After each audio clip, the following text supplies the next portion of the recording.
Next on America's Day at the Races, High Jingo used her speed to go gate to wire off a 7-month layoff last summer at Belmont. Can she do it again off a year layoff at her first start since that victory? Her stablemate has the benefit of a race. This meet under her belt already. Can the 7-furlong specialist spring the upset? Broken Border will try and do just that in today's feature race. And after Sir Winston's Belmont Stakes upset, the 3-year-old division is wide open. We'll take a look at the picture as we head into summer and what lies ahead. Good to have you with us as we kick off another week of racing here on America's Day at the Races, brought to you in part by America's Best Racing. For the love of the race, visit americasbestracing.net today. In the silks of Tracy Farmer in the infield after Sir Winston springs the upset, giving Mark Casse 2/3 of this year's Triple Crown. We'll talk about his chances of collecting more big prizes coming up this summer. Greg Wolf alongside 4-time Major League All-Star Paul LoDuca, New York Racing Association handicapper Andy Serling. Beautiful Wednesday afternoon. Gorgeous. And our feature race today, we talked about two of the main players in that race, but it looks like it is certainly High Jingo's race to lose with the speed that she possesses in that race. Yeah, no, I agree. And Jason Service has good numbers coming off layoffs of over 8 months, so you're talking about a horse been off a while. But I think you're still supposed to worry about layoffs, and while his percentages are good and she looks to be the controlling speed, you're still talking about a favorite off a long layoff. No, you are, and you're talking about another Jason Service in the inside horse in Broken Border that if she got back to her old form, she'd probably win this race very easily. But you know, that's a big but. High Jingo, you know, I thought this was workmanlike. I thought she got the job done. She held them off pretty easily. She ends up winning this race by about a half a length. The 5 is grinding away at her at 7 furlongs. Now they're going to go the same distance. So I don't think there's going to be a worry there whether she can get the distance, whether she can rate. The layoff's a tiny bit of a worry, that's it. And it's not a bad field. I think there's quite a few horses in this race that have a right to step forward. That will be our 8th race on the card this afternoon. You can play that race, get involved in the late pick 4 as well. That's coming up in 9 minutes by getting signed up and started with NYRA Bets. Bet $200, you get a $200 new member bonus when you use the promo code LIVE at sign up. You can bet any track, anywhere, anytime. Go to NYRABets.com. Our track conditions for this Wednesday afternoon brought to you by Piranha Fly Spray, the preferred fly spray of Belmont Park. Piranha on tests gone. The main track is fast. Our turf condition is firm for this afternoon's action. As we take a look at our race schedule, we're going to bring you the entire late pick 4, races 6 through 9 coming up.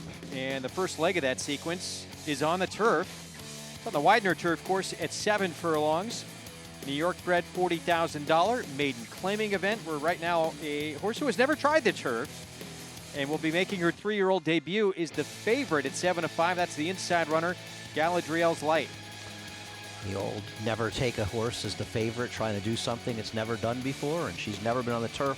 She's got some pedigree to handle it, but nothing special. Sometimes you wonder if they're betting the trainer, not the horse. Yeah, maybe fair. In this spot they are.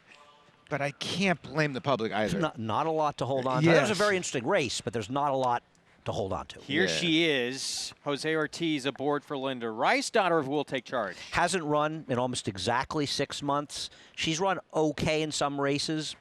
It's Linda. She's okay. Short price, though. Sweet Breeze, she has been on the turf twice. She's not hit the board. Yeah, she's tough to get to, this filly by Desert Party. 0 for 14, and she just hasn't even hit the board at all, not even 4th. Harry Hernandez on honorable profit for Gary Contessa. Mild trouble in her debut on the turf, but she did no running thereafter. We have a rider change on the 4. It will be Luis Reyes riding Frosty Lynn's. Blinkers come off today. 12 starts, 5 of them on the turf. Hasn't hit the board in any of them. No, in the one turf race at Saratoga, she actually split the field. Maybe for a long shot look for your superfecta. Here's the 7, my first gal, Dylan Davis, Michael Lauer. She has one turf race that gives her a chance in here, but her form is a little bit suspect. Charming Cara is at 39-1. Yeah, first time she's going to try the turf. Although the Central Bankers have liked it, she needs to really improve. Ms. Seb Pat David Donk in a drop-in class. Yeah, David Donk has good numbers dropping down New York breds. First time in a maiden claimer. A little bit interesting, him off the layoff. Stripes fans, hunch play here. Don't call me Francis. 5-1, get in play here. Yeah, this horse actually has some pedigree and goes out for a very dangerous trainer in Gary Gullo. And the dam One going a mile and 3/8 on the turf. Produced a turf winner as well. Yeah. Where's my One horse? for 14. Did the we turf. miss Five? Did we miss my 5? Pretty spectacular. Pretty spectacular. We'll try and find out Think for you somewhere. That is Eric Concel for Alejandro Memo, trying the turf for the first time. Daughter of MC is out there on the track Somewhere. I believe. I think our producer, Mitch Levitas, actually kidnapped her. I think he's... Oh, Yeah, there she we is go. out there. Yeah, she's out there. She actually has the pedigree on the dam side to move up in the turf, while the dams produced 5 to try the turf and only won 1. 2 of the others actually really moved up on the turf. So it's the kind of pedigree I like, and I'm going to take a small shot with this one. We are 6 minutes to post here in a race that kicks off the late pick 4. Let's check in trackside now with Maggie Wolfendale. Bit of a breeze out here, guys, but the sun is shining. Beautiful day for racing on this Wednesday as we'll take a look at 2 fillies that bookend this field, trying the turf for the first time and both coming in off layoffs. We'll begin with the Linda Rice trainee. That is number 1, Galadriel's Light, as she was supposed to run on the turf first time. And, you know, it's something that I'm sure Linda saw in her that she might be able to handle it. She's not screaming it to me, and I haven't been a fan necessarily of these will take charges getting on the turf. She looks better, though, from 2 to 3 a lot. She's improved physically. I mean, she's really filled out, especially behind the saddle throughout her hindquarters. So she comes back with what I've wanted to see. But I respect Linda's opinion. I'm just not seeing it here physically with her as far as getting on the turf. But we'll see. It feels as though there's some intention there with her being the favorite as well at even money. Now, the one I'm really interested in, as you guys were alluding to, number 11, Don't Call Me Francis, some serious turf pedigree. We've seen these Mission Impossibles take to the turf just fine, and she is a fool to Danielle's Pride, a decent turf runner herself, kind of around these ranks with the New York breds. She looks a lot like her full sister, to be completely honest. She is sharp, though. I know she hasn't showed any kind of speed whatsoever in her dirt efforts, and I'm not necessarily expecting her to show it here, because turf speed's a lot quicker than dirt speed, that's for sure. But I like the fact that she comes back in here fresh. She looks like a turf horse through and through. The only question is the fitness levels, as she is dating back to a layoff since January, but still, I like her in this spot. Miss Seb Pab, she's another one returning from that 2-year-old break, now as a 3-year-old. She's done pretty well, too. Another one a bit stronger behind the saddle, and she looks good in her coat, and I still think she is more of a turf horse as she gets that drop in class for her second try on the green. Greg? 5-1, Miss Seb Pat, David Donk, Manny Franco. And dropping down in class. You can get involved in these races and test your handicapping skills and compete for real prizes without risking any of your own money. We have it each and every day on the show. It is the Showdown, our free online contest. Get involved at NYRA.com/showdown. We'll show the update on the standings at the end of the show. You're competing for prizes like NYRA Bets points in your account, so good luck. So we're looking at the 9. David Donk, those are with New York breds. I like to separate him, and he's done well in those situations. He's had a little success outside the New York breds. It says that this horse has lunged the start in his debut or his first turf race, which was last time back in November. I don't think the start really affected her, to be honest. She was up close, kind of. She really didn't do any running in that race, but dropping down, I mean, you're talking about a race where the 1 Galadriel's Light, who has minimal turf pedigree, is even money, and it just gives you an opportunity to take somebody else at a better price. I'm not saying Galadriel's Light's not going to win, because you certainly use her in the pick 5. Shouldn't be even money. But it's just not supposed to be even money, and I think Paul's right. Paul, I think you're right. People are just gravitating to Linda. No, it's and true. What's wrong with David Donk? No, I actually used the 9. I played like a little mini pick 4 myself, and I used the 9 because of the drop. I get it. The horse has done no running at all, but showed a little bit more interest last time, at least early in the race in 22 and 3. And if this horse can be able to clear and at least put her nose in front, she might get brave. Here's my first gal. So 5-1, and you know, in terms of turf races, 2 starts back at Aqueduct, just missed by a neck. Yeah. Now, today's field is not on paper overly strong. This was not a very strong field either, and this was 6 furlongs. The problem I have is, what the heck happened to her in her next start? Weird, Paul? right? I mean, I know she was a little wide, but she was virtually yielding turf. eels. Maybe that was it. Okay, that's fair. That's fair, Greg. That's a good point. the thing that you got to like about it, and I think why you have to throw her in, she showed that she can pass horses, and then you look at the rest of this group, and they don't look like they want to pass anybody. Well, the other thing is the one's never been in the turf. The 5, who I like's never been in the turf. The 9's got one bad turf race. The 11's never in the turf. None of them may be able to handle the turf.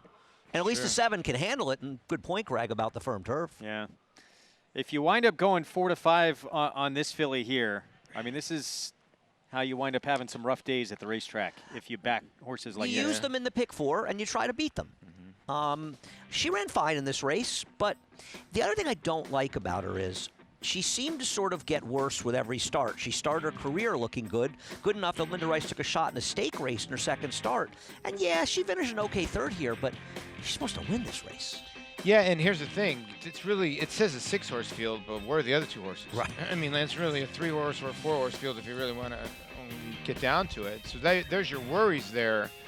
There's a lot of worries there. I mean, they try to put her on the turf in her debut, and then haven't tried since, and she's been gone for a while. I'm the on drop, the 5. this spot, 4 to 5, I get it. That's where I put my my check mark there. Wow, 3 to 5. That's a little crazy. It's absurd. That's crazy. I like the 5's pretty spectacular. All right, so we talk about this all the time, Andy, in terms of wagering. Sometimes when there's this much, I mean, this, as you said, she should not be this price. No. So does the racetrack know something we don't know? I They don't know. can't. That's a reasonable question. They can't. It almost feels as though people, I Well, don't no, know. they can. It's a good question. It's like they know nobody else can run, right? She might not like the turf, though. I mean, like, I just don't understand how they can. It's a surface switch. I can understand they can know maybe the way she's been training on the dirt, but she might win by a pole. I get it. But she might not like the turf at all. I'm betting the 5. So her dirt races are good enough, her first 2, that I can take a small shot. And I She's a guarantee you the very good 11's going to price. show way more speed. It is the start of the late pick 4, 4 to 5 heavy favoritism on the inside runner. Trying the turf for the first time, making her 3-year-old debut. Jose Ortiz will ride for Linda Rice. Let's send it upstairs to the voice of New York Racing for the call, Larry Collmus. Frosty Lynn's now taking her position in the starting gate, along with Charming Cara. So just waiting for the last couple of runners to come forward. Ms. Seb Pat and Don't Call Me Francis, as Galadriel's Light continues to be the heavy favorite here at odds of 4 to 5. Ms. Seb Pat coming up to the starting gate goes in. And here's Don't Call Me Francis to the outside stall. Goes in. They're all in line. Don't Call Me Francis restless. They're off, and not the best of starts for Don't Call Me Francis. Frosty Lynn's comes out running. Honorable Prophet on the inside. Charming Cara to the outside. Out for the lead together. Then Ms. Seb Pat. Galadriel's Light will be 5th and down on the inside. 3 lengths from the front. Then it's back to My First Gal, followed by Pretty Spectacular, Don't Call Me Francis, and Sweet Breeze on the inside. Heading up the backstretch, and it is Charming Cara who takes charge here, leads Honorable Prophet by 1.5 lengths. They've opened up 4 on Frosty Lynn's and Galadriel's Light after a sharp 21.91 first quarter. Then Ms. Seb Pat 5th on the outside, 5 lengths off the lead. My First Gal is down on the inside. Pretty Spectacular's got 6.5 lengths to make up. And then it's Don't Call Me Francis and Sweet Breeze. Charming Cara on top on the far turn from Honorable Prophet in second. And now Galadriel's Light has been guided to the outside for a clear 3-wide run toward these front runners. Ms. Seb Pat is next. And coming through on the inside is My First Gal, a 45.25 half. They're into the stretch, and Galadriel's Light has made the front. In front over Honorable Prophet coming to the 8th pole. Ms. Seb Pat trying to finish well. In between horses comes My First Gal and Frosty Lynn's on the far outside. 16th to go, and Jose Ortiz and Galadriel's Light have it won here at even money. Under the wire, 3 in front of Ms. Seb Pat. And then it was My First Gal and Frosty Lynn's. Well, she won like she was supposed to be, even money, and a little goofy here in the stretch. Yeah, I mean, she had a perfect trip, and she ran a race. The 9 just was get second. She was the best horse, and they bet her as such. Pretty spectacular. Eric Kinsella has to stop marrying himself to the rail and getting shut off badly in the stretch. How many times did it have to happen, Paul, before you realize it's not the right move? Yeah, he got pinned again. It looked like he was trying to make some room, and boom, there you can see him. There he is. What is he doing in there? Yeah, it just these guys. So he keeps trying to go up the rail and he keeps getting stopped. Meanwhile, the one we're talking about, Wolfie was talking about, he's in them right-handed is Ortiz, and she just starts wandering in the stretch here, and obviously better on the turf, 122 and change. I thought the 9 misstep Pat just sort of ran in spots, but it ran pretty well to check in second. The 11 in the start, I kept asking you guys, what's going on with 11? Did she dwelt at the start? She just hopped a little bit. Up at the start. She left, yeah. And sort of went outwards a little bit. And Yeah, right-hand turn. Yeah. That won't help your chances here. So, first time on the turf, 3-year-old debut in Galadriel's Lights. Look at the Get yellow. the job done. Look at the yellow on the rail. You'll see her coming through there, had some run, and of course cut off by a 1,000-to-1 shot, who was obviously going to back up to the field. But while this was going on, everybody outside was clear. No punishment for going 3 wide in the Widener turf at Belmont. Even money winner kicks off the late pick 4 sequence. Jose Ortiz, Linda Rice. Talked about this not being the most difficult field ever assembled, and she handles them just fine. Prices. When we come back, we'll set the stage for race 7. When we return, we'll be back with more America's Day at the Races, and we'll check in on the Whitney and Breeders' Cup Classic winner of 2010, Blame, and see how he's doing in his second career on the farm. When we come back, stay with us.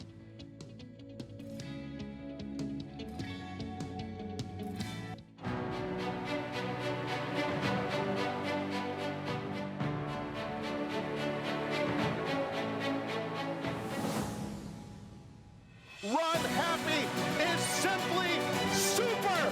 He polishes off an outstanding campaign with a dominant victory in the Malibu. No medication, no problem. Runhappy, standing at Claiborne Farm. No sport in the world brings the wins home like racing. It's one-of-a-kind, high-speed, high-stakes action, and NYRA Bets takes you there. Place your bets and watch the races live from anywhere. With NYRA Bets, make easy, secure deposits and promotions every day to earn reward points or cash. Download the NYRA Bets app or visit NYRABets.com. Sign up at NYRABets.com for a new member bonus.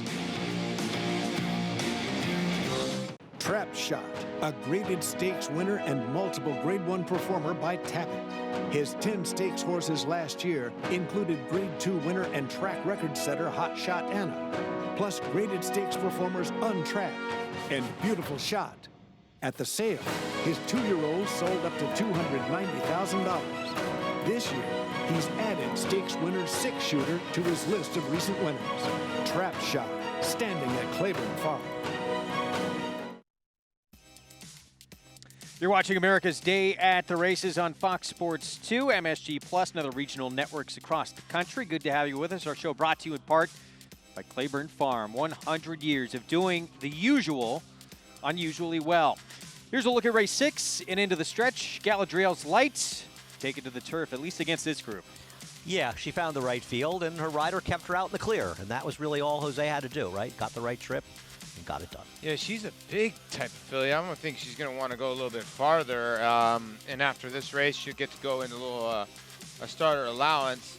And she'll probably be very tough. You can tell she's a little tough to ride, and she got a little high-headed there. But she got the job done. Daughter of Will Take Charge of the Stormy Atlantic mare, Stormy Caress. Now 1 for 5 lifetime. And that NYRA late pick 5 starts off chalky with your 2 favorites, and your late pick 4 starts off with your favorite. Yeah, favorite in the NYRA Bets late pick 5, which began right before we came on the air back in race number 5. $4.10 on this filly. Ms. Seb Pat, My First Gal, runs second, third, even though the favorite wins there. Well, a little tough to create some value underneath here, Yeah. but $4.90 to start in the NYRA Bets late pick 5. $4.10 here, short price in the 6th, but I think we got some opportunities for prices to come. Right, it only takes 1 horse. Yep. 1.5 horses. You get a $20 horse in there and a $10 horse, and it doesn't matter the first were short No, you're prices. right. You're right. 1.5? What? 1.5. I mean, like one that pays a good price and Oh, one that okay. pays like a I get third it. choice. You know, like a $10 or $11 horse. I get it. You know. On the main track here at a mile, 1-turn mile, 40,000 starter allowance coming up. Trustworthy. Not necessarily trustworthy of the windows, but the one to beat right now. I guess. I mean, I guess the best races are faster than these, and we saw a horse win earlier today in Tisno Bluff, the one that kicked off the pick 5, that doesn't like to win either. But, man, this horse had chances. And I know the Steve Aston barn of this great Saturday, but those were out-of-town stakes horses, Matoli and, of course, Midnight Bisou. Yeah. This barn has been chilly for a while in New York. Yeah, 3 for 21 in lifetime. One thing you could say, though, that this gelding has more wins than anybody else in here, but still. A lot more seconds and thirds, too. Yeah. Well, 7-1 on the 2. That is Rucksack. That is a son of Blame. Of course, Blame shined under the bright lights of Churchill Downs in the Breeders' Cup Classic. And now finally it's Stud. After a breakout year in 2018, he's starting to live up to expectations at Stud as well, Claiborne Farm.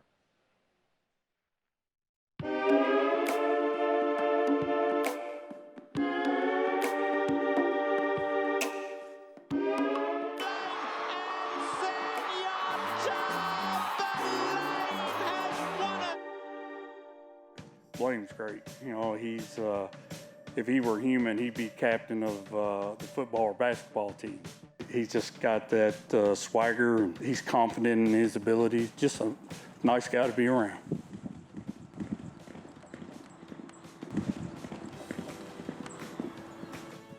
He would definitely be the quarterback of the football team. Blame's a very intelligent horse like Warfront. Very good to be around, good disposition, a good breeding horse. Seems to listen to every order that you give him. A beautiful horse, a beautiful made horse. Blame had a breakout year in 2018. It was a year that we were kind of always hoping for and anticipating. He had a few Grade 1 winners, a lot of stakes horses, a lot of graded stakes winners. You know, he was standing for $25,000 2 years ago. We cut his fee in half to $12,500, and in order to get a full book. And subsequently, he went on to have his breakout year, and now we were able to raise him back up to $30,000. You know, he's finally proven to be the sire that we always hoped he would be. He's had a great year last year, and he's having another good year this year, and we've just got to keep it going. You know, I was at Churchill when he won the Breeders' Cup Classic. Trying to hold on, Blame, and Senor Top the lane. It's an image in my mind that it'll never go away, the feeling there. And now, you know, to watch his offspring racing and you're pulling for them, it's just awesome. With Blame, you know, come November, I'll be with him 9 years. And I kind of treat him the same way as I treat my kids, you know. That's how I kind of look at him. He's one of my boys. Well, 2010 was his crowning achievement. What a year he had, and now starting to produce as well. Of course, Marley's Freedom, Grade 1 winner, Blamed, Murad, just a few of the stakes winners that he's produced. Yeah, he was a wonderful racehorse. I mean, he got lost in that year because Zenyatta, and rightfully so, was so much the story, but he won the Stephen Foster. He won the Whitney over a very good quality road who had a huge pace advantage. He was a wonderful racehorse. Al Stahl. And he'll be represented in this race by the 2, Rucksack, who's coming off a dominant gate-to-wire win at Parks. 15 starts to break through and get that maiden win. Now maybe the light bulbs come on a little bit. We'll see. Tackling winners for the first time this afternoon. We'll talk more about him and the rest of this field coming up here in the 7th at Belmont when we return. We're approaching the 19-minute mark to post. Paddock report from Maggie when we return, and a post parade as well. You're watching America's Day at the Races on Fox Sports 2 and MSG+. This successful son of AP Indy has sired 6 millionaires, including Eclipse champion West Coast. This year, Flatter is adding even more stakes winners to his outstanding record at Stud. In the auction ring, Flatter topped the 2018 Fasig-Tipton July sale with a $520,000 yearling. And this year, his juveniles have sold up to $375,000. Success on the track, success in the ring. Flatter, standing at Claiborne Farm. It's America's original sport, and no one covers it better than americasbestracing.net.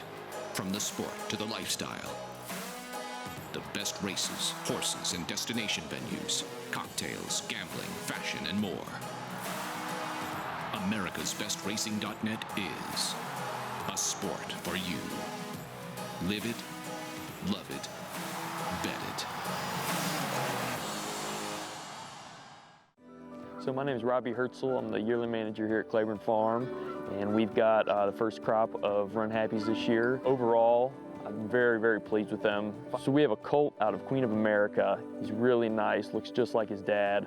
Very pleased with how he's coming along. So there was a lot of demand for the weanlings last year. They sold for over 6 times their stud fee, and we're really excited for the yearlings to come through the sales, and we're expecting big things from them.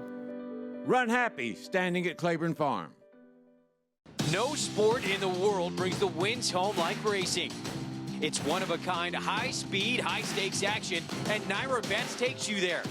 Place your bets and watch the races live from anywhere. With NYRA Bets, make easy, secure deposits and promotions every day to earn reward points or cash. Download the NYRA Bets app or visit NYRABets.com. Sign up now for a $200 new member bonus with promo code LIVE at NYRABets.com. We are back on America's Day at the Races, our show brought to you in part each and every day by the former champion sprinter Runhappy, now standing on a legendary stall number 1 at Claiborne Farm for $25,000, and not too far away. We're going to see some of his offspring in the sales at Saratoga, and if you buy a yearling, Runhappy comes back as a 2-year-old and wins a non-restricted maiden race at Saratoga in 2020, $100,000 bonus. Yeah, and you know the way those sales go. They are going to be, it's always a fun time. That's where everybody flies in on that Monday. And guess what? No racing Monday or on Tuesday. That Got the Monday whole day or to get Tuesday. ready, So you're going to have all day to get ready. Yeah, you're Sleep right. late, be ready for a big late night. Wow. Nice to have Mattress Mac here, Go too, buy by the some way. Runhappies. Yeah, had and him then here watch over him run the Runhappy. next day. Had Mattress Smack here over Joined Belmont us on Stakes Saturday. Go to the weekend. 1893 Club. He is a That what it great is? supporter. He and Claiborne are 1863. he and Claiborne are great I'm sorry. supporters of our show, and really help us a lot. They really do a lot for us. Seriously, they do, yeah. We'll have more on that club that's opening this summer, debuting opening day at Saratoga a little bit later on in the show. The 7th at Belmont, 1 turn mile, 40,000 starter allowance here, and trustworthy. Steve Asmussen, that's who we're looking at right now, son of Smart Strike. 3-time winner, 9 times in 21 tries, has been first or second, Paulie, and been off since mid-March. Well, here's the thing. Does he need the lead to win? And that's been proven a couple times. Now, he does have 2 races here at Belmont, 2 seconds, but the 6 is going to be right on his back. The 2 rucksack is very, very fast. I don't know. He's going to be pressured the whole way. I don't understand why he's 9-5, but and NYRA's more of a guy that doesn't really press his horses, right? I think he's 9-5 because he's got the fastest speed figures. The problem is 2 of those wins out of 3 are 1 1/8 2-turn races up in Saratoga, one of them off the turf. Maybe he's not quite as good going the 1-turn races. I'm not sure, but to me, he's burned an awful lot of money at short prices. And next story, you have this one, Creative Style. Looks like he's a bit of a handful right now, 5-1. Javier Castellano will ride for Rudy Rodriguez. He went gate to wire when he broke his maiden 2 starts back. He did not get the lead last time out. And he's not getting it here. Both Rucksack and Trustworthy are faster than him.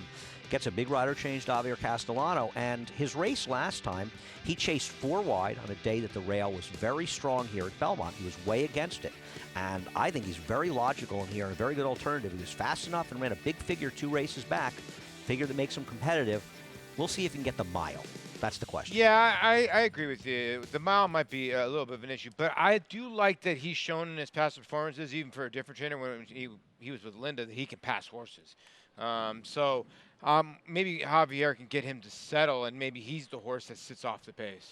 Well, back in the last race, we talked about a very short price at a horse being asked to do something for the first time. That's the case here with Walkoff as well. 1 start under his belt, and it came at 6 furlongs. Now he's asked to go a mile for the very first time in just the 2nd start of his career, and he's going to be a short price. Yeah. He never looked like he was going to get there. And he did. won a slow race. I mean, Yes. obviously, he's going to have to improve 5 lengths to be competitive here. Very Having sick. said that, it's his 2nd start for a good trainer, Todd Pletcher. Maybe he can do it, but doesn't he have a look of a horse that's 1 for 1? He's got him from a good barn. He's getting over bet. Is he really supposed to be the 2nd choice here? I still can't believe he won that race. That horse was so clear, and he just ran him down. I don't know really what to make with it. It wasn't like he was he flying, Greg, or was he one slowing down? But he's going to have to break from out of there. And one thing he does have, he's going to have pace to run at. He's 3-1 on the board right now. We're going to send it downstairs. Time for a paddock report. Let's check in with Maggie Wolfendale. And picking up where you guys left off with number 1 in here, Walk Off. Well, he walked off the racetrack a winner in his first and only start. That was going 6 furlongs, though, and he's one that I had written down and thought immediately when I walked in the paddock, looks more like a dirt sprinter. Now we're trying a mile in just his second start, but Toddy's good in doing this, and he usually proves me wrong, as much as I think these horses physically don't look like they want this kind of distance. And he did close late, so sometimes that's indicative of a horse who wants more ground, but sometimes it's indicative of a closing sprinter, where he got to run down Ari's naughty Luca, who kind of set fairly fast fractions, so he got that kind of pace to close into. I'm not convinced, but he does go out for a barn that can be very dangerous when doing this. Moving on to number 5, Trustworthy. Off a little bit of a layoff here for Steve Asmussen and Toby Sheets. I think he looks fantastic. A horse that sometimes in the past has had trouble maintaining his weight. The weight looks good, but in the same breath, he looks fit. He looks tight. He looks defined. Superb coat on him. I like him physically the best of any horse in here, especially of the logical ones, as we'll take a look at number 6, Creative Style. And, you know, Andy brought up the fact that he won last time, or 2 starts ago, when he got the easy lead. He's not getting an easy lead here, and you would have to think, though, that Connections thought that, well, let's stretch him out so he can get the lead and get comfortable out there. I don't know if that's going to happen. I can tell you, though, that he's incredibly sharp here in the paddock. I mean, he has not stopped. He's been on his toes. He was naughty when they were saddling him. So with that being said, maybe he does fly out of the gate. I don't know. It's just what he's showing me here in the paddock. Not obviously on paper do I think he's fast enough. But physically, he's one, too, that I'm not sure about going longer. While he has some size to him, he's just really built downhill in those big hindquarters. We'll see what he does out on the racetrack. Bit of a head scratcher for me. I don't know, Greg, if I like him or if I don't like him in this spot. Yeah, on paper, I don't know, but wow, does he look good. Absolutely on his toes. He looks like a war horse. I think he looks great on paper, so. You like those rocking horses. You know, well, just he was on his toes for sure. Yeah. Maggie mentioned it, but yeah, 5-1 right now. That one was pretty good. 31 length score in the Belmont. Where was everybody else that day? He couldn't catch him. We'll be back. Stay tuned. This is a colt by Runhappy out of Addison Run. We bred here at Mockra Hall.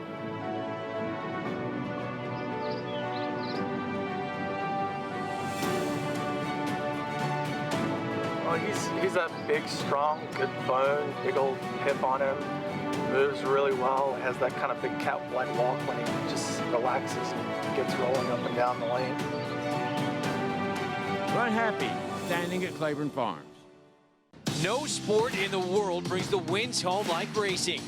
It's one-of-a-kind, high-speed, high-stakes action, and NYRA Bets takes you there. Place your bets and watch the races live from anywhere. With NYRA Bets, make easy, secure deposits and promotions every day to earn reward points or cash. Download the NYRA Bets app or visit NYRABets.com. Sign up for a $200 new member bonus with promo code SPRING19 at NYRABets.com. An undefeated graded stakes winner on the track, Algorithms now ranks among the leading active sires by percentage of winners to starters. His top runners include multiple stakes victor Recruiting Ready, winner of the Grade 3 Gulfstream Park Sprint Stakes, graded stakes winner Rich Mommy, multiple stakes winner Taylor Spirit, plus these recent stakes winners.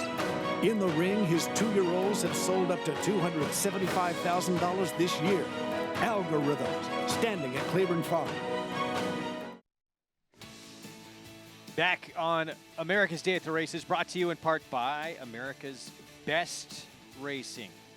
For the love of the race, visit americasbestracing.net today. Here comes our post parade. There's a quick look at the field here for the 7th race. Favorite, Trustworthy, the morning line favorite at 8-5. And here is Walkoff, who got up for that victory as the favorite in his debut.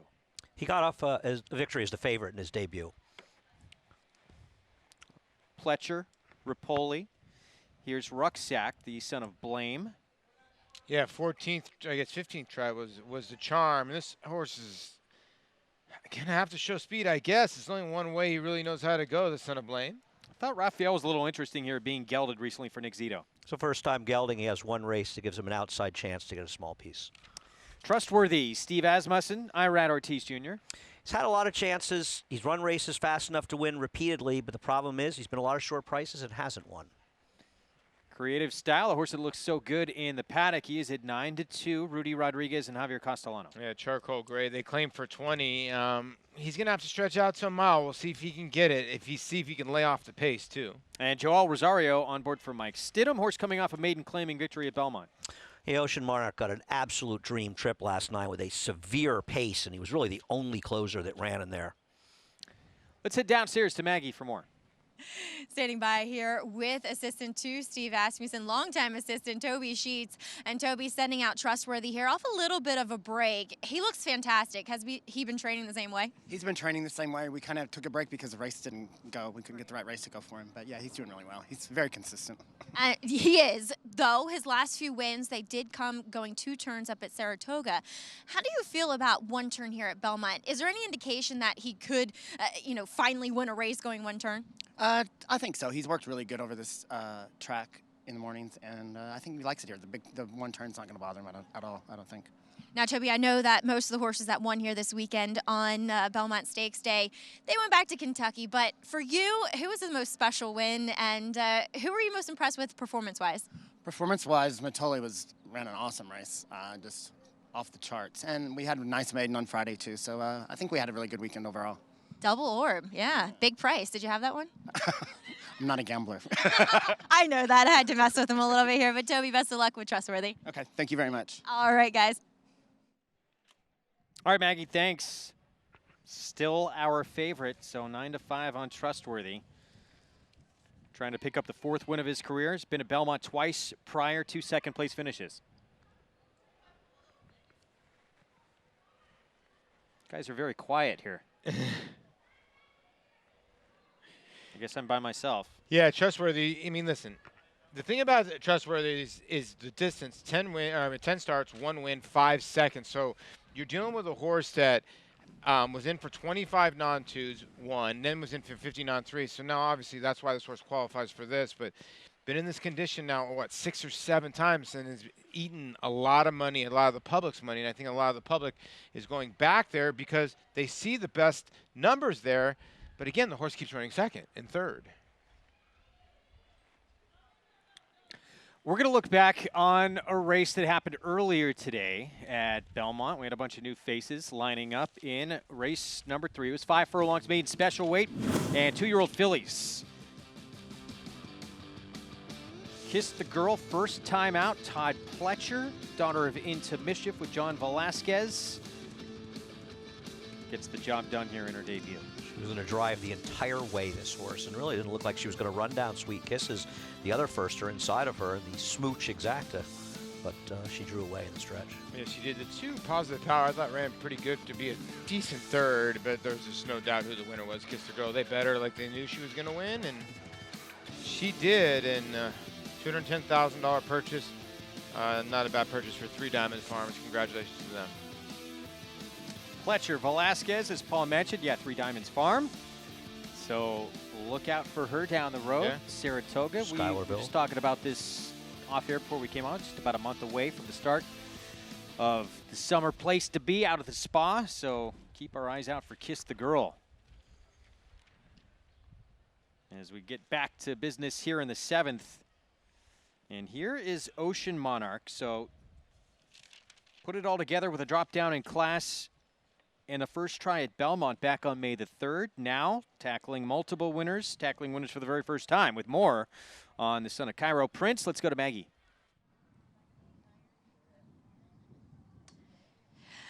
And we'll take a look at number 7 in here, Greg. As you kind of pointed out, yes, sometimes the biggest jump is when you graduate from the maiden ranks and you come back as facing winners. But Ocean Monarch last time, he was coming in off a bit of a break, and he was really, really fresh in the paddock. And I'm wondering if he fired his best shot off that layoff.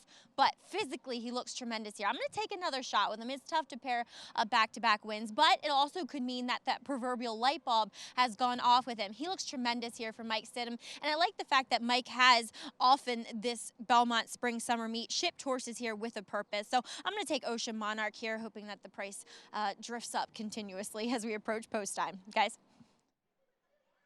Ocean Monarch came from a mile out of it to get up to win. Now, that was against Maiden Claiming Company.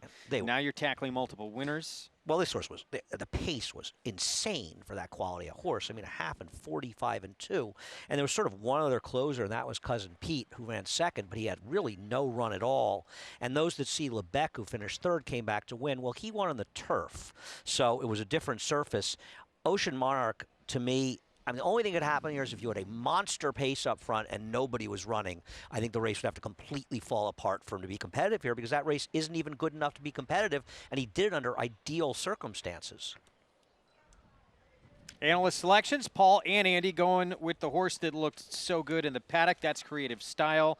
Had that maiden score, gate to wire win. And then against Starter Allowance Company here at Belmont, a very distant fourth.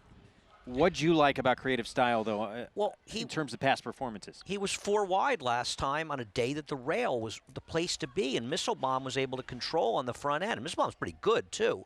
And the time before that, he beat Metal Model, and I know when Metal Model came back and ran a big race, he, too, took advantage of a good rail, but he also ran an 89 buyer in doing it. So his race 2 back says that he's fast enough to compete, because that race, I think, makes him a contender in here, and he had a big excuse last time. The concern with him is, does he really want a mile? I think that's the biggest concern, Paul.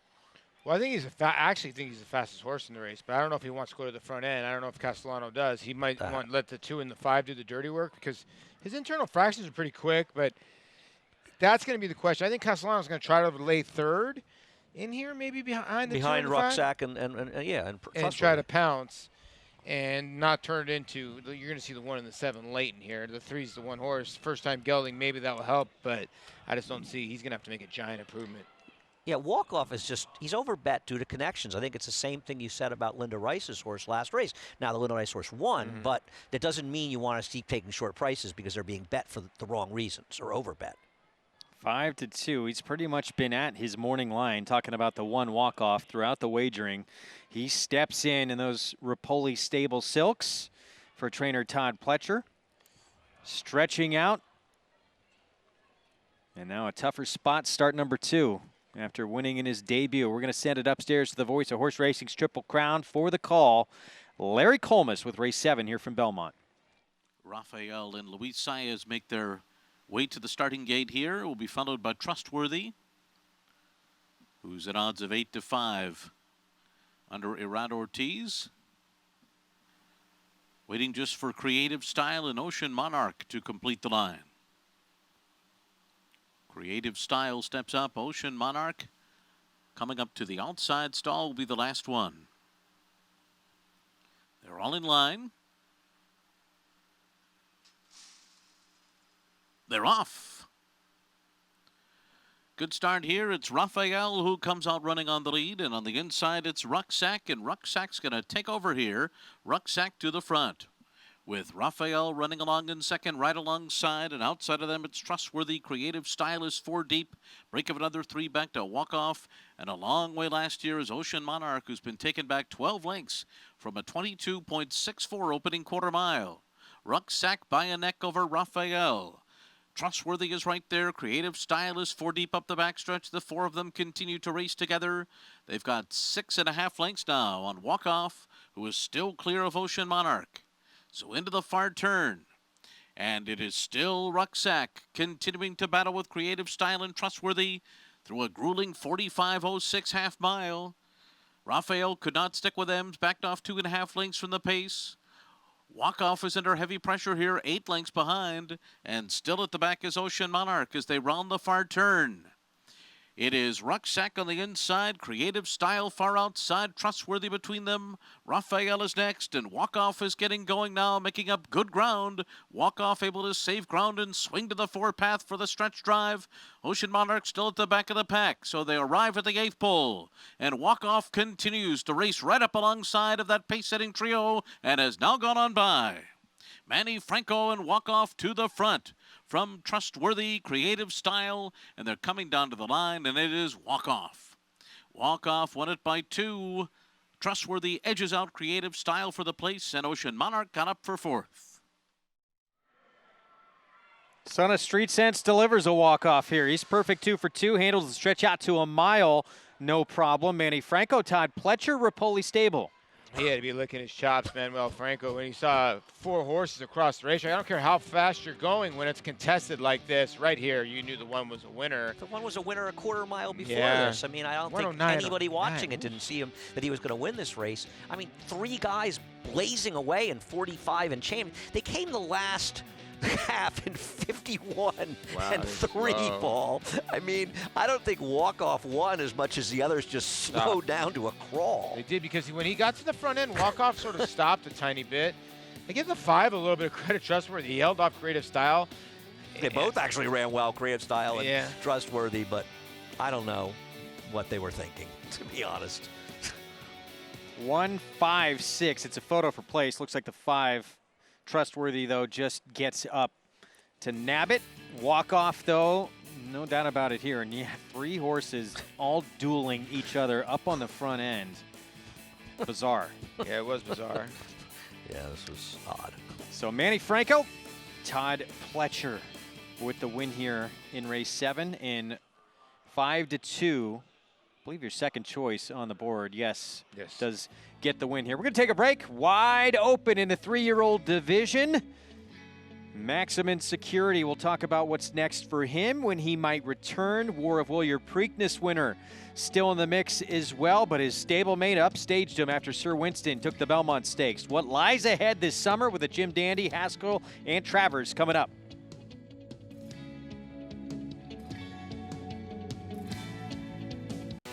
Warfront, a leading sire on all surfaces and all fronts. His recent Grade 1 winners include Omaha Beach, Helmsman, Fog of War, Lancaster Bomber, and European champion U.S. Navy flag. Plus Preakness Stakes winner War of Will. And these recent group and graded winners. Sire of the highest price yearling sold in North America in 2018, this son of Danzig continues to dominate both on the track and in the sales ring. Warfront, standing at Claiborne Farm. It's America's original sport, and no one covers it better than americasbestracing.net. From the sport to the lifestyle, the best races, horses, and destination venues, cocktails, gambling, fashion, and more. americasbestracing.net is a sport for you. Live it, love it, bet it. Whether you have Derby dreams or Midsummer Derby dreams, this is Tom Durkin to tell you a registered New York bred can take you there. That New York bred Exact and the Whitney by multimillionaires Diversify and Mind Your Biscuits shows the kind of quality that allowed New York breds to earn more than $93 million on the world stage last year. On-track successes have spurred New York bred sales result. At the March OBS sale, Chestertown sold for $2 million. And this New York bred 2018 yearling brought $1 million at Saratoga. So get with the program at nybreds.com. So my name is Robbie Herzl. I'm the yearling manager here at Claiborne Farm, and we've got the first crop of Runhappies this year. Overall, I'm very, very pleased with them. So first we have a colt out of Rapid Repair. He's a really nice colt. Very happy with how he's come along as a yearling. So there was a lot of demand for the weanlings last year. They sold for over 6 times their stud fee, and we're really excited for the yearlings to come through the sales, and we're expecting big things from them. Runhappy, standing at Claiborne Farm.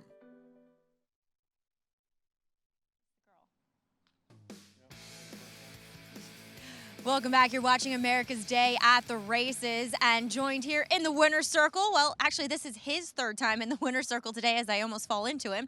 Byron Hughes. And Byron, congratulations here with Walk Off. I mean, a horse that has 2 for 2. You stretched him out successfully today. Talk about the thought process in doing so. Yeah, we ran well first time out, put him in for a tag, thought a place would be competitive, and then we put him in the starter race, and there was a lot of speed in the race, we thought, and May did a good job sitting off the pace, and he got up for the win. He seems to be fortunate in both of his career starts getting those paces to close into. Yeah, absolutely. No, but in both cases it worked out, and both cases he came off the pace, so we're thinking at this point that's what he likes to do. Well, kicking it off, your success here today was a 2-year-old, Kiss the Girl, and she was very professional, sitting on the outside, tracking the pace, and she drew off quite nicely. Yeah, she's been training well in the mornings. Johnny breezed her here before this race, and she breezed well for him. And she was very professional then and very professional today, and we're happy with her. Looking forward to any other 2-year-olds coming up soon? We have quite a few up in Saratoga, so we'll see who emerges from that group. All right, keeping it close to the vest here, Byron, but congratulations with a 3-winner day. All right, thank you. All right, guys, back to you. Pletcher Barn's going to have some good 2-year-olds at Saratoga? You know, I hope they do, and they're coming off such a bad summer last summer at Saratoga, and I imagine Todd wants to do well with the 2-year-olds this summer as much as he ever wanted to do well. I don't think he forgot how to train. No, they're stacked usually, and that will be the case again, I would assume, this summer coming up. So we can't wait. We're a month away from the spot. Walk off, perfect 2 for 2. Son of Street Sense handles the stretch out to a mile. $7.30 for the win. Yeah, Bear Maker Mare Flying Train from Mr. Rapoli. There's your late pick 5 follow along. So you get at least a second choice in there will walk off a $26 pick 3 for $1. You live, Paul? Yeah. I would not have used walk-off. I didn't play, but I would not have used walk-off. I like Broken Border here. I'm man enough to admit it. All right, Broken Border can't lose because I think she has no shot. So she's a cinch. If High Jingo, the 11's not ready off the year layoff, gets a little bit short on the front end.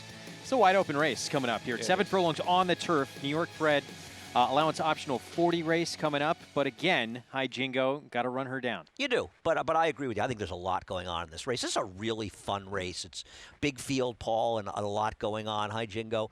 I think a lot of the keys with High Jingo is anybody going to pressure her early? Yeah, it's true. I mean, if she's ready, she's going to be the one to run down. But her stablemate Broken Border, if she gets back to any of her races when she was in 2017, she wins this race. That's my problem, though. It's been so long. If anyone can maybe put pressure on her, it looks like it's the 8 Bertranda, no? Yeah, I think that's a reasonable question. I had some disagreement with friends who really like this horse.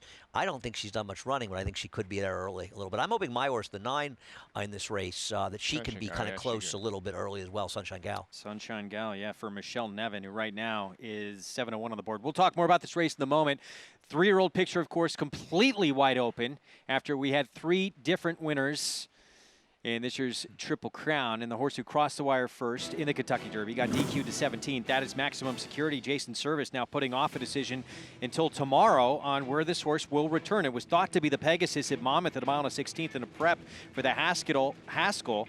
Blood work has come back okay, but he's looking at an ambitious schedule now. Pegasus, Haskell, Travers. That would be 3 races in a span of 69 days.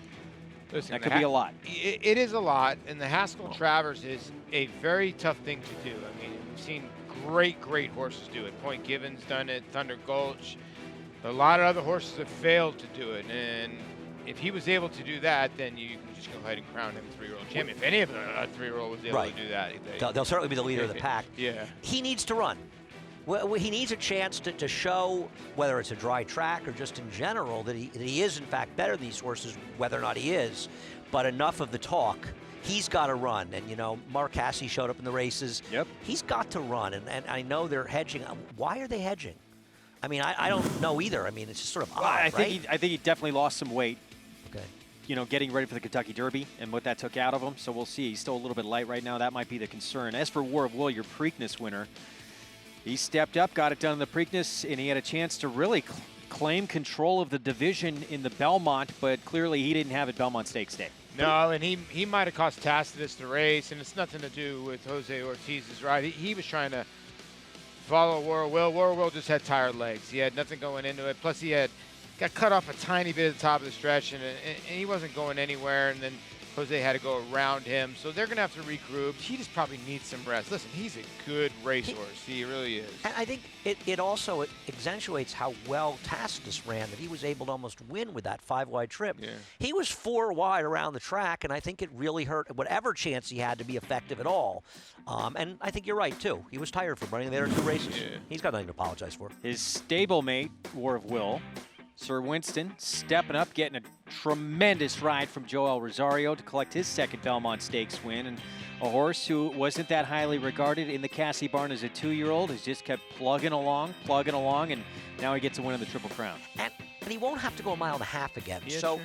you know, he ran so much faster, albeit with a good trip in the Peter Pan, that I don't want to just be dismissive of him because he got such a good trip, Paul. No, me either. I give the horse a lot of credit. He's been a different horse around 2 turns. Different horse at Belmont. Different horse at Belmont. Hey, this is a horse that lost by like 30 lengths the first 2 starts. And talk about not giving up on a horse. This is how it's done. Maybe he's just improving, you know? Yeah. Maybe he's just starting to get good. Reminds me a tiny bit, and not as good a horse as Summer Bird, just getting better as the years getting longer. Maybe he's the type of horse that could start running in the longer races in this year. I agree with both of those. Yes, Summer Bird was he's a getting real better horse. like Summer Bird was, but Summer Bird, that was a good Summer horse. Bird's a monster. Yeah. America's Best Racing asking the Triple Crown Series over. Now, who do you think is the best 3-year-old in training? If you choose a different horse, tell us which horse you think is best. War of Will, Maximum Security, Sir Winston. Where's Country House on there? I chose he's part of a different horse. I Who'd chose you a different choose? Tacitus. Okay. Yeah, you sang it like it's not even a question. Tacitus. Yeah. It is. That's your opinion. Well, everything's my opinion. Well, everything's my opinion, but, you I mean, say I think Tacitus should have won the Belmont Stakes by 8 lengths. I really think he was legitimately 6 to 8 lengths better than that field, and I think in time he's going to prove it. I just can't wait to see them all get together again. I think Game Winner. I think him and Game Winner are the two, and I hope they both show up in the Travers. I really do. I really do. Travers could be sensational this summer. With there's so many horses that. I mean, yeah, Game Winner, absolutely. After the trip he had in the Derby, if you have not seen his trip at the Kentucky Derby, go back and look. I mean, Gary West might have the 3-year-old champion in his barn, but it just might not be Custom Security. It might be Game Winner. Yeah, it's true. I never thought of that. He should have got taken down in the Derby and been put up, because he probably should have been second, no worse than second in the Derby. And let's not forget, there have been years not that far away where a horse like Arrogate came out of nowhere. No, that's true. And stepped up in the Travers and made us think, oh, my gosh. We don't know. Who knows what Is lies there an ahead? Arrogate around out somewhere? We don't know. We didn't know there was an anybody like Arrogate that? back when he ran. Yeah. And things can change very quickly in this game. So it's going to be a very fun summer coming up as we get set for Saratoga, just a month away as we get set for the Spa and what's kicking off in just a little bit. Time now for another edition of Riding with Rosie as we take a look at the former 2-time Kentucky Oaks winning rider. She now helps horses transition to their life away from the racetrack. We've heard her work with My Man Sam running the Kentucky Derby before. She continues to work with that horse in another edition of Riding with Rosie. My name is Rosie Napravnik, and I train off-track horses. I have a background in hunters, jumpers, dressage, eventing, fox hunting.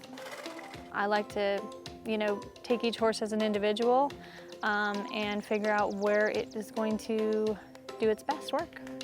My Man Sam ran in the Kentucky Derby in 2016, and he was actually quite competitive and beat almost half the field that year. It's not necessarily what you might think of when you think of a Derby horse. He's not big and massive like a Justify or an American Pharaoh. He's kind of a moderate size, but well put together, and has a real fun attitude that you can tell is why he was successful. When starting a horse in training, what I like to do on the first rides is I take them out by themselves and I show them all kinds of things that they have never seen before. I take them through water, through streams, across ditches, over jumps, past scary obstacles that they're not familiar with. And that really gives them an opportunity to figure out that they can trust me. You're all right. I mean, he went from not trusting me at all to putting tons of trust in me in a very, very short period of time. He jumped over a big, scary ditch that some of my horses who've been schooling for a couple of months aren't so confident about. He walked right into the stream, which was, a couple obstacles in. Good boy. So I'm really excited for this, for the next ride and to continue on and really start to throw a couple more things at him and see how he handles it. Because I think he's going to be a really, really fun horse.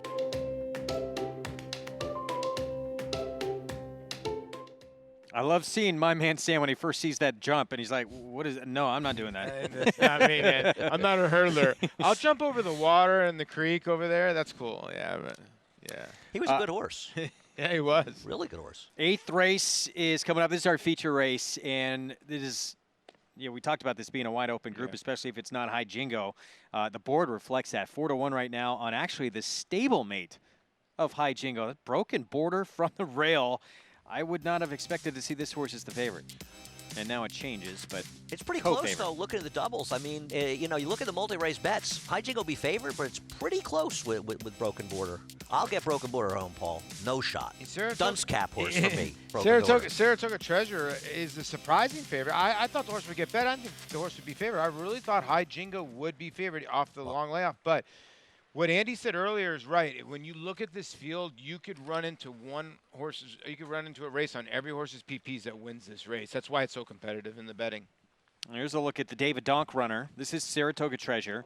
Second start back of the year. The comeback race was a race taken off the turf, but a multiple winner on grass.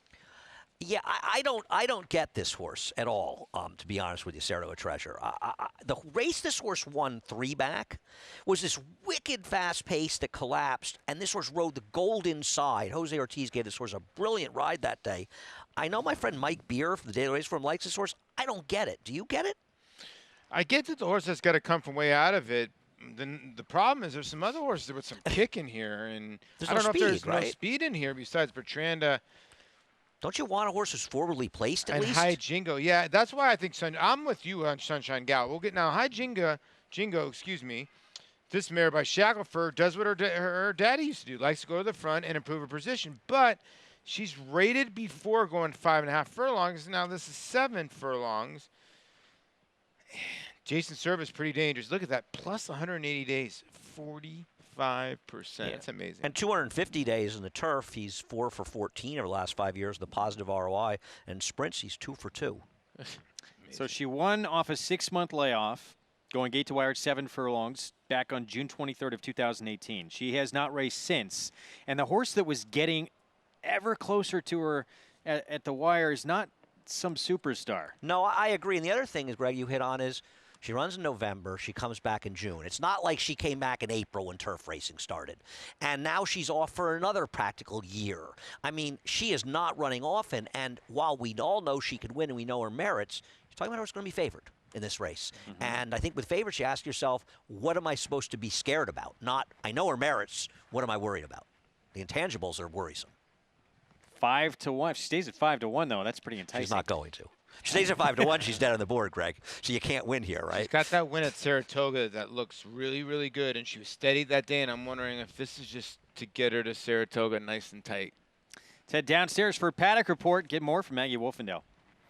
Well, now you guys have me wondering what to do with number 11, High Jingo, here in the paddock, because I can't fault her here. She comes back, she's fit. And for her, that's a good thing because she is a bit of a bigger, not necessarily heavier boned horse, but rangier. So the fact that she does look as fit as she does gives me confidence. But the only thing I can say about her is that there's other horses in here that are probably going to be bigger prices. And while I do think she can win.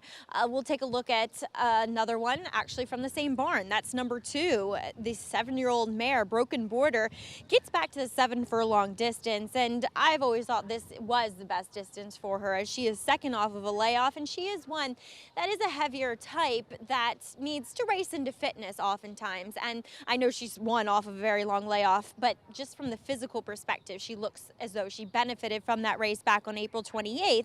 And furthermore, this is the first time in quite a while, in a year, that she's going to be able to run over firm turf. And because she is that heavier type, they just find it easier when they can spring off of a surface compared to kind of sinking through it and it breaking away from them. So Broken Border, that record speaks for itself as far as this 7/8 distance. Now the horse that, when I walked down in the paddock, that I was immediately drawn to is number 9 in here, Sunshine Gal. She returns to the turf. I love the 7 furlongs for her. I think it hits her right between the eyes.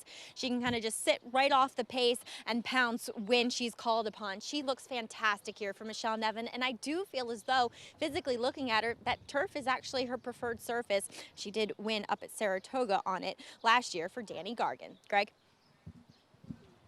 Yeah, that was at a mile against maiden claiming New York breds. We shall see. 7-1. Jose Lezcano will be aboard. You know what that race was at Saratoga, by the way, Greg? Last race of the meet. Oh, was it really? Yeah. We're going to take a break. Post-parade coming up from our feature race when we return. Stay tuned. Runhappy was the fastest 3-year-old sprinter of his generation. Runhappy is stamping his horses. And they all got great necks, great hind legs.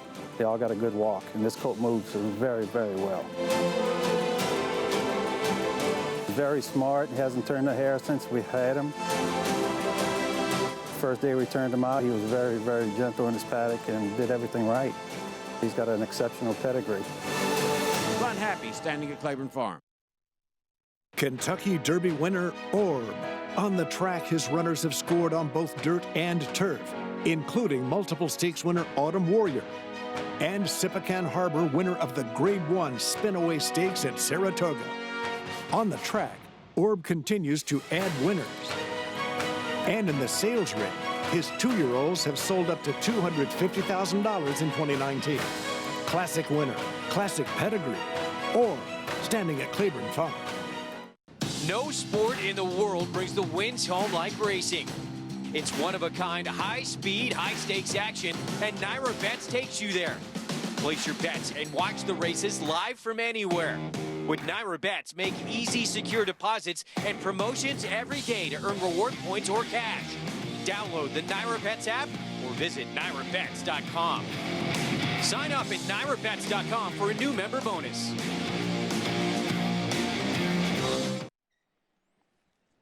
Back on America's Day at the Races, brought to you in part by Claiborne Farm. 100 years of doing the usual unusually well. We have a post-break coming up for our featured race, and we start with Broken Border. 1 of 2 in the race for trainer Jason Service gets the rail. Over 5 the last 2 years. You'd have to look like the 2017, but if she gets back to that form, she's going to be tough in here. She's the favorite right now. Here's Alabama-bound Tom Bush, Junior Alvarado. Is she better going 6 furlongs in today's 7? Tom Bush set some decent numbers lately off layoffs, and I think she's sneaky at a price. Pinchbeck, I thought sneaky as well. 20-1 here, Kieran McLaughlin. I agree. I mean, this horse that run Oak really was a better turf horse than dirt horse and actually won a race in the dirt. What if she's an improved horse and transfers that to the right surface? Big price. You'll get rewarded. Here's the 7. We jump ahead to Saratoga Treasure, David Donk. I don't get the appeal of this horse. If she was 15-1 and you bet her, that's fine. But I don't think she's fast enough. I don't think she gets any pace, and I don't think she's good enough. Bertranda, can she put pace pressure on the 11 High Jingo? Irad Ortiz Jr. Yeah, for David Donk, too, she does have a lot of pace. She's going to have to show it early to keep some of these other ones company, but she could go all the way at 9-1. Sunshine Gal, Jose Lezcano, Michelle Nevin. Much like Pinchbeck, she has improved in the dirt, and now she's going back to what may be her most preferred surface. Ooh, getting an aggressive warm-up there under Jose Lezcano. First appeal, Javier Castellano, Brad Cox. Yeah, this horse is 2 for 13 last couple of years. Now enters the Brad Cox barn. Been in the Linda Rice barn, so got a good record on the turf. So you got your price with Castellano and Cox at 7-1. The one they all got to catch here, coming in off a year layoff. High Jingo for Jason Service. Yeah, I mean, if she runs her race and she's able to control, she's going to be tough to catch, but we'll see if she's ready. And Belle of the Spa, 2 starts back the last time that she was on turf. She just missed by a nose at this level. She's got some good turf races. That race and another race at Belmont where she won from a little bit off the pace, and their 7 furlong race. She's not out of the mix at 12-1. Yeah, if she could repeat that last turf effort, that might be good enough to win in this spot. I agree. And, you know, I saw her trainer, Bruce Brown, earlier, had good things to say about how she was doing. And here's VIP Nation. Mike Luzzy, Bruce Levine, comes out of a stakes race. Source was 52-1 last time, you're right, and drops finally into some competition with her friends, this 4-year-old filly. So I wouldn't dismiss her. Other turf races are not awful. We're going to head downstairs, standing by with the trainer of Belle of the Spa. Let's go to Maggie. That's right, and she's coming back off a bit of a layoff, and I'll get it from the trainer's mouth, as Andy was saying that you, Bruce, were talking about how good she's doing. Talk about her coming back off this layoff. Yeah, she's really doing great. She seems like she's coming back better than last year, and she ran a pretty good race here last year in her comeback. She just had bad luck with little injuries here and there, but she's really you know, coming back into her own, and hopefully get a good effort here to springboard us into Saratoga. Now, when she broke her maiden and her second start, first try on the turf, you know, you kind of thought, well, maybe she just got away with a comfortable, easy lead. But she's proven that not to be the case. She can rate from off of it like she's probably going to have to do here, going to 7/8. But she did that 2 starts ago as well. Yeah, she's very handy. She can kind of, you know, she'll take it however it comes. You know, this race looks like it's got some speed in it, so it should, you know, she'll probably be back mid-pack, but she's proven that she can be wherever, and she's just got that class about her where she'll, you know, if she's right, she'll put in her run. Now, same owner, Tony McCarthy, we're going to miss the face of Spring to the Sky running around these parts, but earning a well-deserved retirement. Where is he heading? He's going to go to old friends upstate, Cabin Creek. And just really excited about that, and just, you know, it's time. He's, you know, I can't even say he's really lost a step. I think a lot of it is, you know, a lot of the horses that he's running against have gotten a little bit better, but, you know, because he's still running. His first race back was great, but, you know, it's just, you know, he's 10 years old, and it's just, I think it's a good time to do it, and we'll all get to go see him in Saratoga, and, you know, I think it's a good, happy end to this story. Yeah. Absolutely, a horse that took you to the Breeders' Cup. I remember at Santa Anita, and you know, if people don't know about the backside, you kind of have your own little petting zoo back there and your own little slice of heaven. But he kind of hangs out with the rest of the farm animals, if you will. Yeah, I have a little paddock that's enclosed there, and the other day I just turned him loose, and he just grazes, and it's like he's prepared for his future. Well, we will miss him, but as Bruce said, if you get up to Saratoga, check him out at Old Friends at Cabin Creek. Bruce, best of luck here with Belle of the Spa. Thank you. Thanks. All right, Greg. Maggie, thanks. Yeah, Spring to the Sky by these same connections. Actually won the Groovy back in 2012. That was the 2013 Breeders' Cup Turf Sprint against Ms. Direction, in which he ran. And he had a 2-win summer at Saratoga in 2014. Yeah, he was a neat horse. He's named, Tony McCarthy, who owns him, a childhood friend of mine. He was named for his dad, who had passed away very shortly before he made his debut. And he actually debuted here in a sloppy track and won by 8.5 lengths, a very big figure. He's a good horse. You can get signed up, started, play along with NYRA Bets. Take advantage of this promo code LIVE. Bet $200. You will get $200 in your account. Allows you to bet any track, anywhere, anytime. All Saratoga meet long as well. Go to NYRABets.com or download the NYRA Bets app. So the Bruce Brown runner and Anthony McCarthy runner. Big price, double-digit odds, Belle of the Spa, but apparently she is doing very well right now. She's run some good races. Her first race she ever ran on the green, she won. That was the first time going long. She came back, she won again.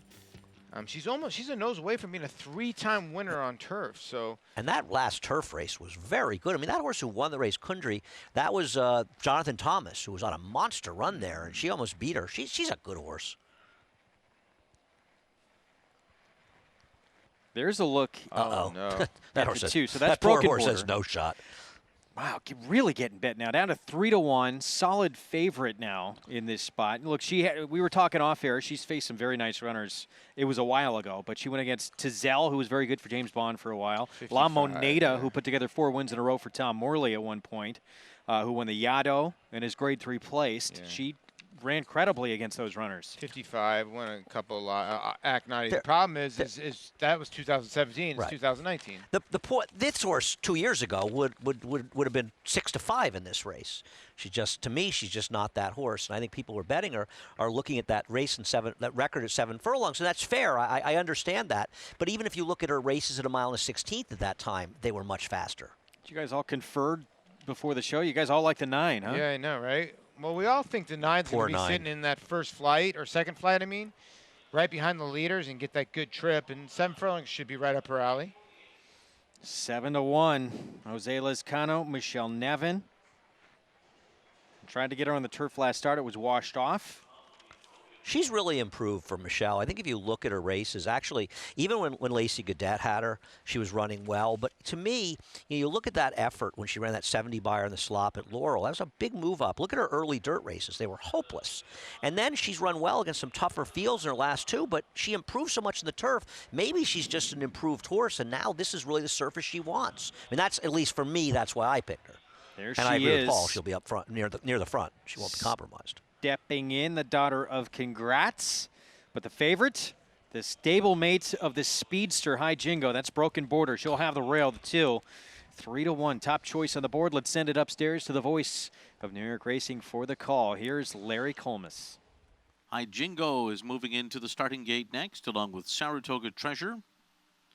That'll leave Belle of the Spa to be the last one to load here. Belle of the Spa coming up to line.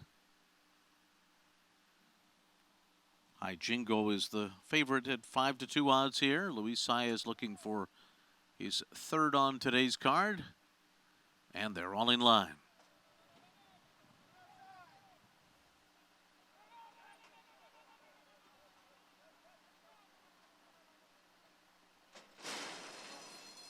They're off. High Jingo had a very good beginning. Belle of the Spa came out running in 2nd. Sunshine Gal is out 3rd. Then it's Bertranda and VIP Nation on the inside.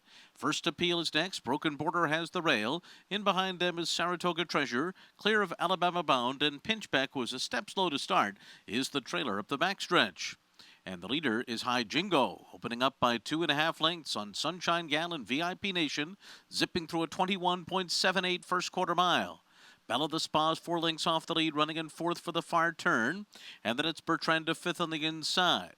They're followed by First Appeal, Broken Border, Saratoga Treasure, 8 lengths behind as they round the far turn. Alabama Bound is next, and Pinchbeck is the trailer. Around the turn they go. High Jingo opens up 2.5 lengths, a 44 flat half mile. And then it's Sunshine Gal, Belle of the Spa, VIP Nation on the inside. First Appeal's going to come wide. Right in behind them is Bertranda. And they're at the top of the stretch with High Jingo to catch. High Jingo by 3 as they come to the 8th pole. Belle of the Spa is closing in 2nd. There, too, is First Appeal. Saratoga Treasure finishing well on the far outside. And they've caught up to High Jingo now. The new leader is Belle of the Spa. Belle of the Spa trying to hold off the challenges lead and will do it by 1.5 lengths. And then it was Saratoga Treasure up for 2nd, followed by First Appeal and Broken Border.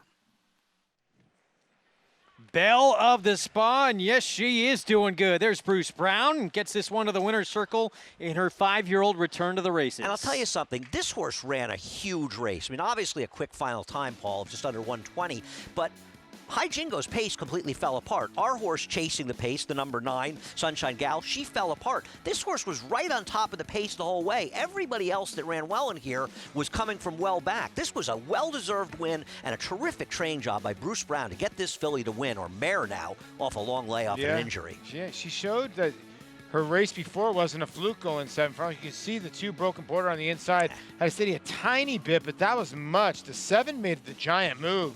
Saratoga Treasure. The early money was the right money on her. She ran a giant race, but she might have needed that one. But the 12 did all the running on the outside. Congratulations to Anthony and Bruce. This mare by Pure Prize likes this race course. Call him Tony.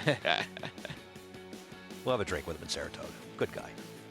Saratoga Treasure, by the way, who I believe gets 2nd. There's a photo for 2nd, but it looked like it. Belle of the Spa, though, trying to run down this lone speed and able to do so. I'd look off a year layoff for High Jingo, just unable to hang on.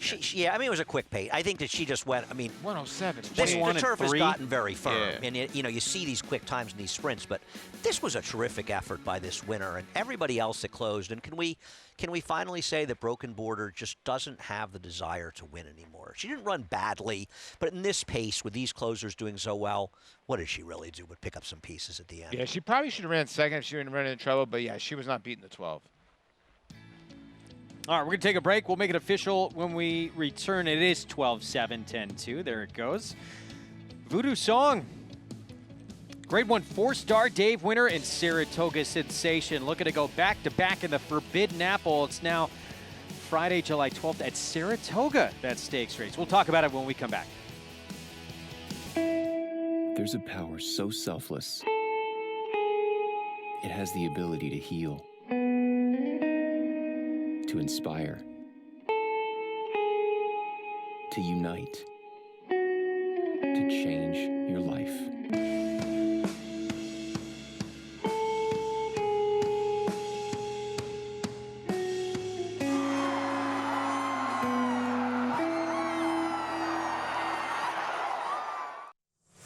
This proven son of Giants Causeway has sired 4 millionaires, including Claiborne Farm stallion Lee.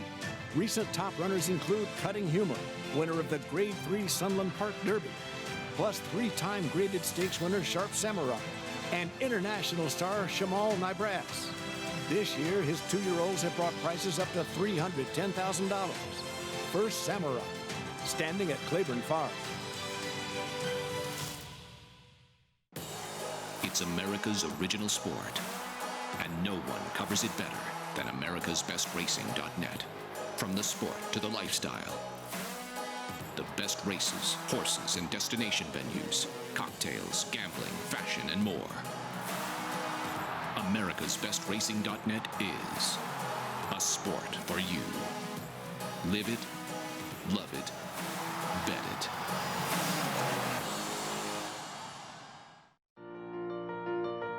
Our summer cruise is here at Spruce Lane Farm, and he's been a really intelligent horse since he got on the farm.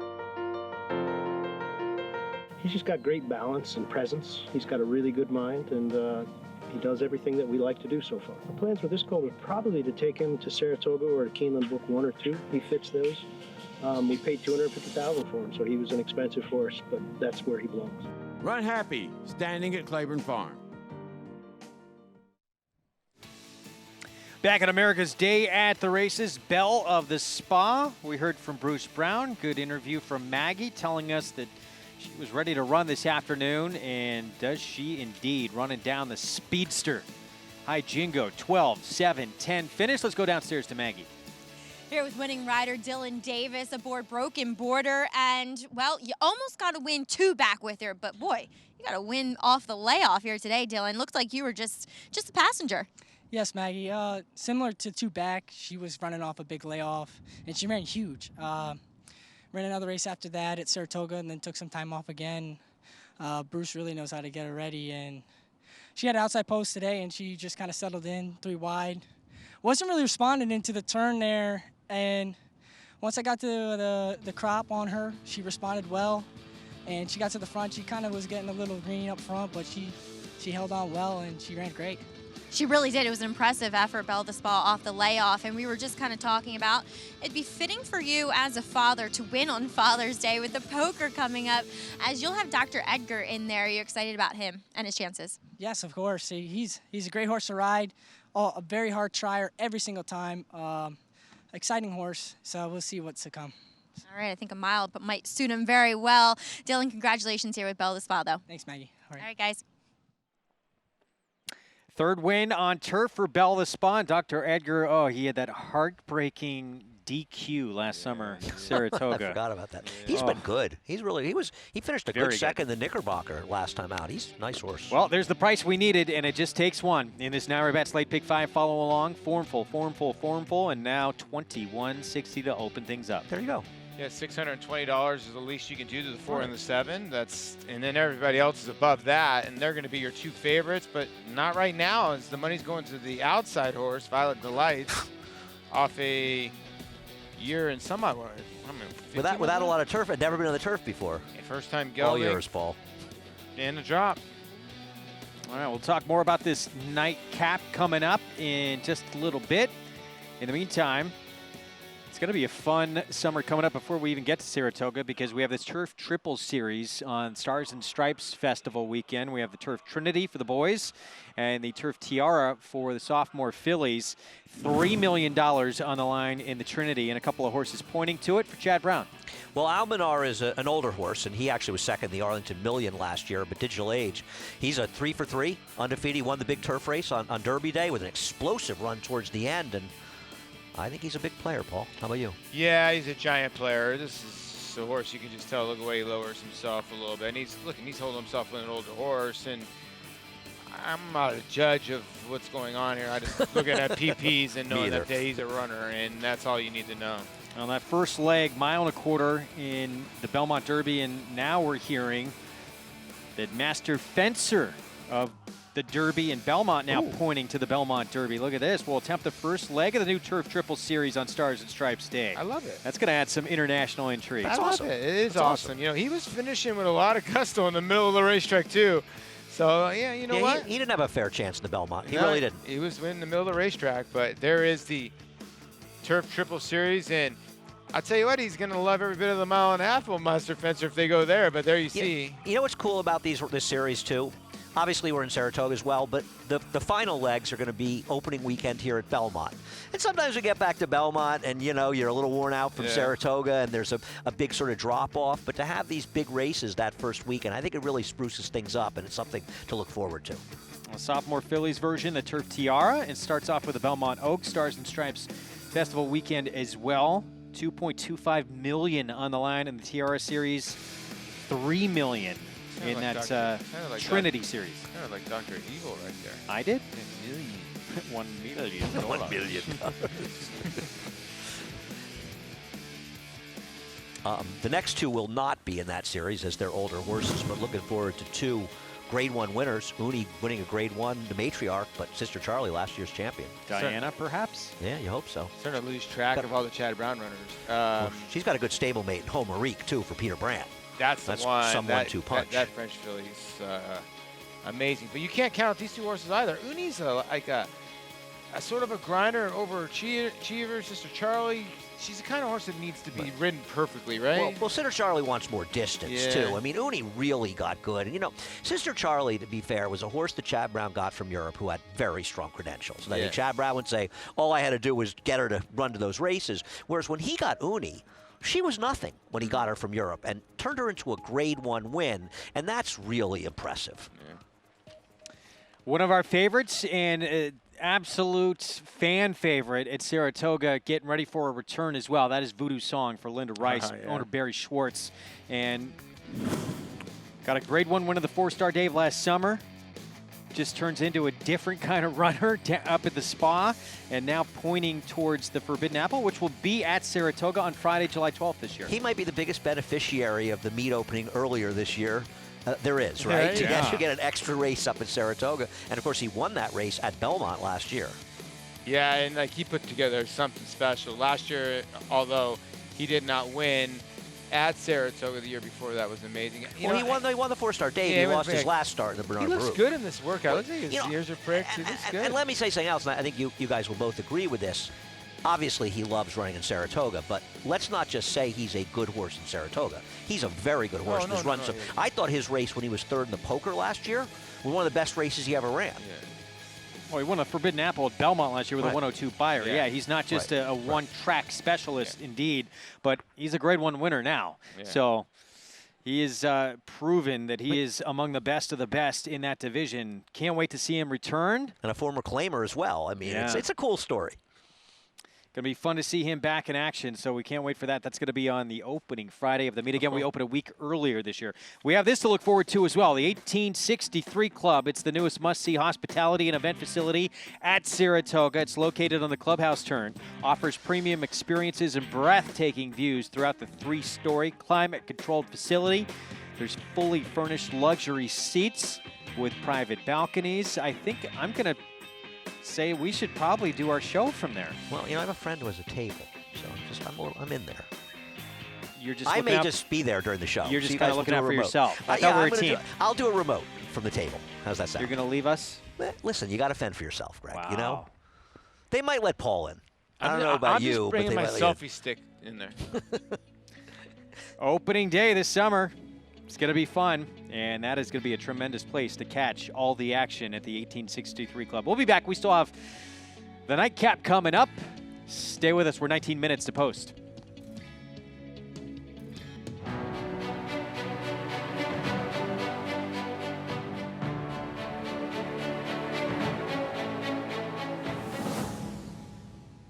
Runhappy is simply super. He polishes off an outstanding campaign with a dominant victory in the Malibu. No medication, no problem. Runhappy, standing at Claiborne Farm.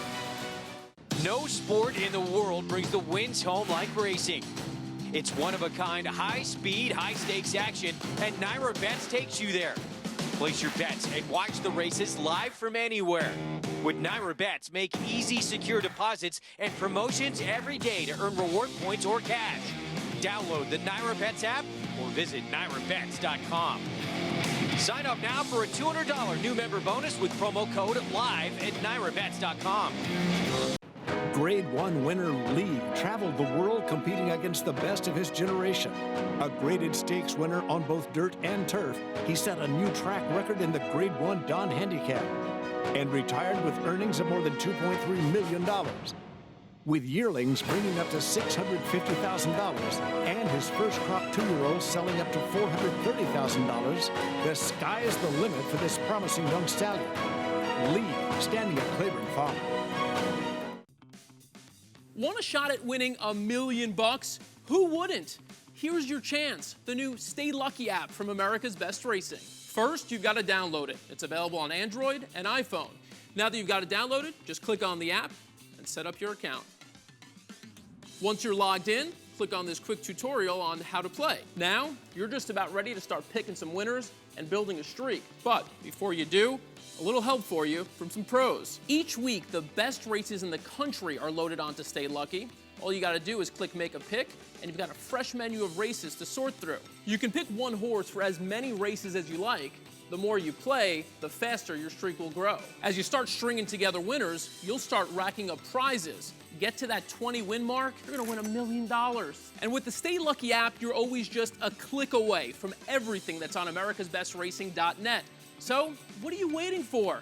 Download it, start picking winners, and stay lucky. Our show brought to you in part by America's Best Racing. For the love of the race, visit americasbestracing.net today and enter that contest and try and collect $1 million. All right, our nightcap coming up. It is 6 furlongs on the inner turf. 40,000 claiming race, non-winners of 2 lifetime, no fly zone. Current favorite 5-2 with Manny Franco. He can win.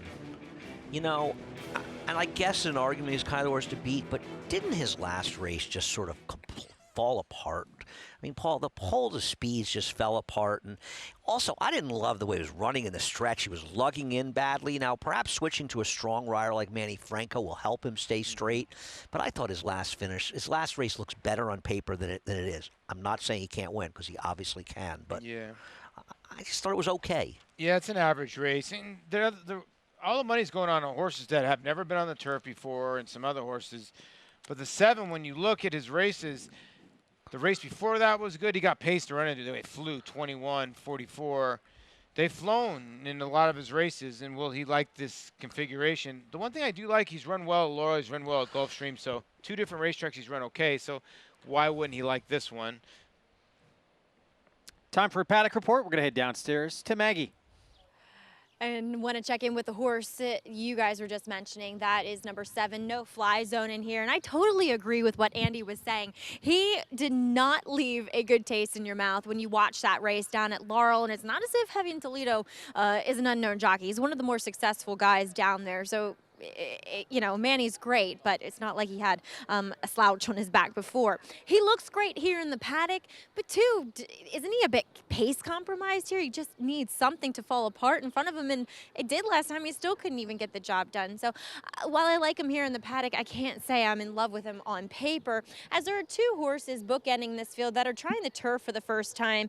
Number 1, Mend Up. He'll be a bit of a price in here for Rodrigo Ubillo. Now, he tried to get him on the turf in his first 2 career starts as a 2-year-old, but there's some turf pedigree with this horse. I mean, there are no world beaters, but this field isn't full of world beaters either, especially on the bottom side. We'll see what 40 Tails does kind of as a turf sire, but this guy physically, he looks like a turf sprinter to me. Very slack pasterns, angled hoof to him. I like him in this spot, and overall, physically, he looks tremendous here. So maybe able to make a little noise at a big price. Number 9 is Violent Delights, coming back off of a long layoff, making his 4-year-old debut.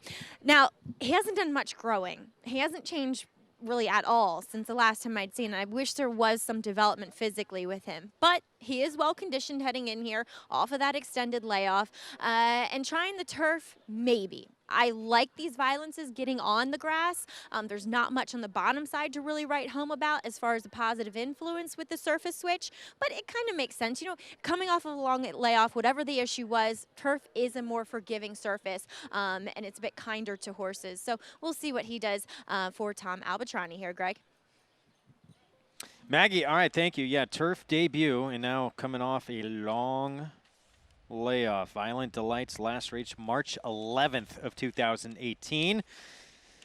As we look back at the 4 no regrets, and we're going to take a look here at the start that did not go the way that he wanted. Yeah, I mean, this is on the dirt, but I just wanted to show it again because he does sort of stumble, and it's a funny stumble, Paul. You know, it's not like he broke that slowly with a stumble. He kind of stumbled forward, but the stumble enabled the 10 horse, the eventual winner of the race, to clear the front and get ahead of him. And you think if he had broken, you see it right there, if he had broken more cleanly, he might have been able to hold that position on the rail. He showed his athleticism to really be right there at the top of the lane. He's got the lead at the top of the lane in this race, and I thought it was a bang-up race. And to me, is he a better dirt horse? Is he a better turf horse? But if you go back to some of his other turf races you can go to, he could be awfully tough in here if he breaks well. Yeah, I also wonder, though, his recent form is not nearly as good as it was if you go back with him. And his trainer, Dave Canizzo, I do think does a good job. His record off the claim of the turf is not particularly strong. He's 3 for 26 over the last 5 years, and he's 0 for 6 going 5 to 7 furlongs. So sometimes he does a good job claiming, but they just need a race or two. 7-2, right at his morning line. As we look again at No Fly Zone, Colts Neck Stables runner, son of Kitten's Joy. 2-1 right now. And we're going to take a look at him in action at Laurel in this 5.5 furlong turf sprint, and he came from the clouds. Well, it was a very good ride, right? He saved ground the turn, he angled out the stretch, but you see how he's like lugging in. The rider wants to get him the outside clear, and here he's hitting left-handed, right? And the horse is just not really, he's just not doing what he wants. You could see him, he's leaning on him. The horse is not coming out, and I really think his finish was more a function of the race just sort of falling apart. And it shows the importance to me of watching races, because on paper, I think it looks like he ran really well. And you watch the race and you go, well, he got a good ride. He kind of, you know, he ran okay. He can win here, but I think watching the race on TV makes me less inclined to want to bet. Well, he's going to have to come from way out of it. I just don't know if you want to take a horse at 2-1. I mean, I like this horse. I do, but, like, do you want to play a horse at that price in a 7-horse field where he's probably going to be 7-7 when they run the first half mile? Get signed up, start at play along with NYRA Bets. $200 new member bonus when you bet $200. Use that promo code LIVE to take advantage of that promotion. Bet any track, anywhere, anytime. Go to NYRABets.com or download the NYRA Bets app. We got a full season of tremendous racing at Saratoga coming up, and you definitely want to be able to play it. You can do so with NYRA Bets. Here comes our post parade for our finale. Mend Up is going to kick things off at 19-1, getting on the turf for the very first time. Is a half to 2 turf winners on 4 to try it, though none of them moved up well that much in the turf, but it's a big price if you like this horse. L&Z used to be with Mark Casse, now with Mike Maker. Yeah, I think the cutback's going to help this gelding. He might show some speed, too. He's shown 22.44 speed before on this turf course and almost wired a field going 7 furlongs. So that's probably why he's getting bet. Yeah, it definitely seems like a better sprinter, and back to doing that for the first time in a while. Here's better bank on it. Dylan Davis looking to go back-to-back. This is my top choice in the race. If you look at his last turf race, it's far and away the best race he ever ran. He lost to a horse, Fast Getaway, that would be 2-5 in this field. Here's No Regrets, and he used to be very quick in turf sprints. Yeah, maybe he's needed the last couple. His last race was okay on the dirt. And if he can get back to some of those turf races in June of May of last year, he's right in the mix of it. Give the man a cigar, 5-1. Jose Lezcano for Chris Engelhardt. A blowout win in the turf last time, but it was a much weaker field.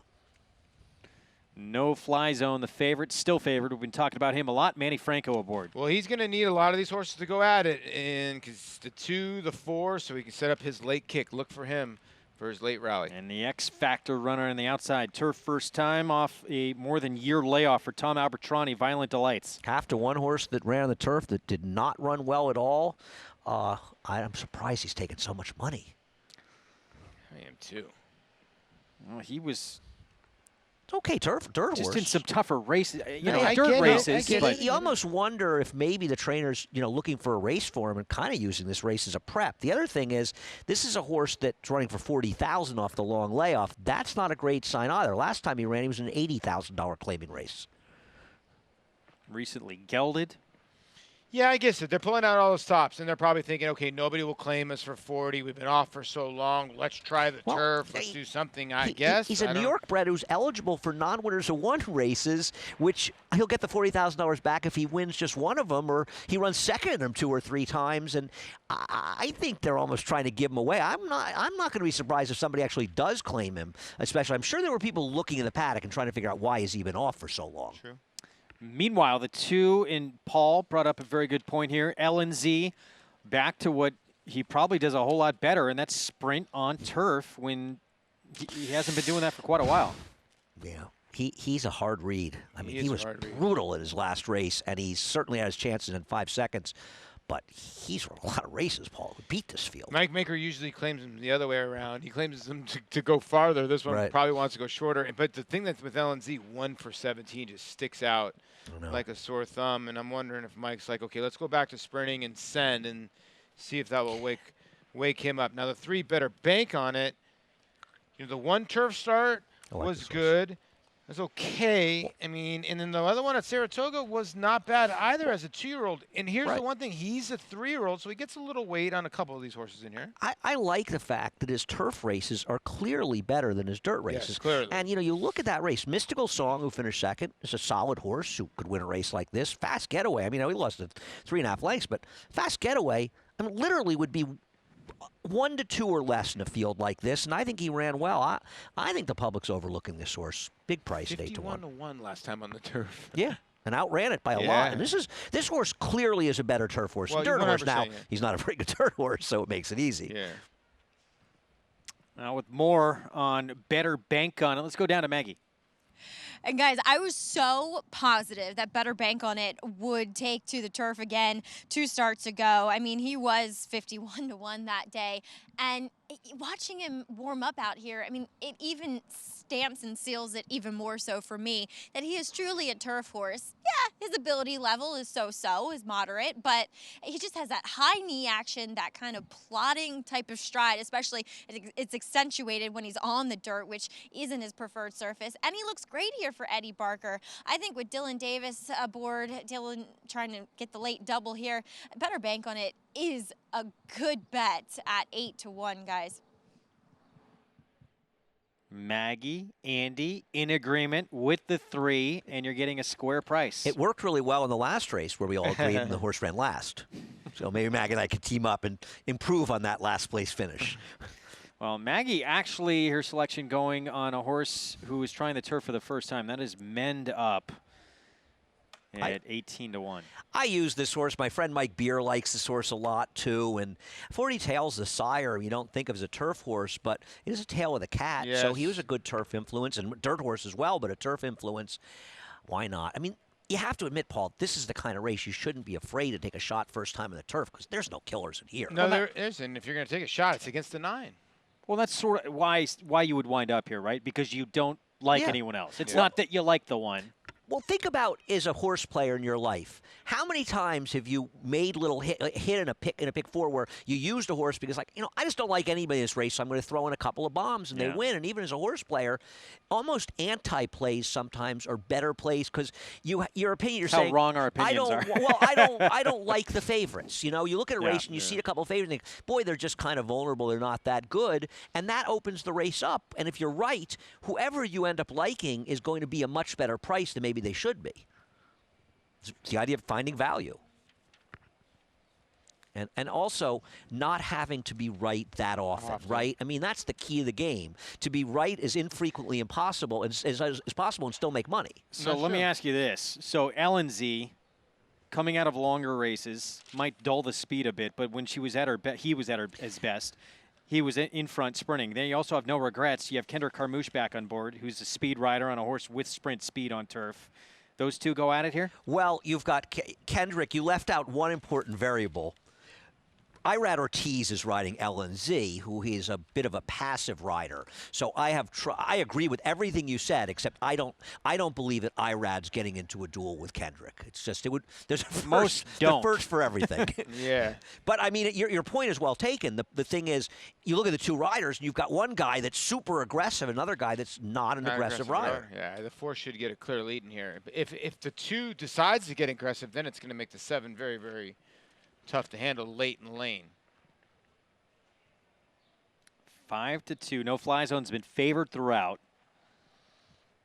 On the 4 starting to creep up a little bit. You know, that last race, they went, I know better mares, at 107 for the 6 furlong, so they can cruise and go fast early. Times in turf sprints are so funny, right? Because you're so used to looking at dirt races, and the times dirt sprints are just so outlandishly fast. 106 and change, 105 and 3, I think, is the track record for 6 furlongs.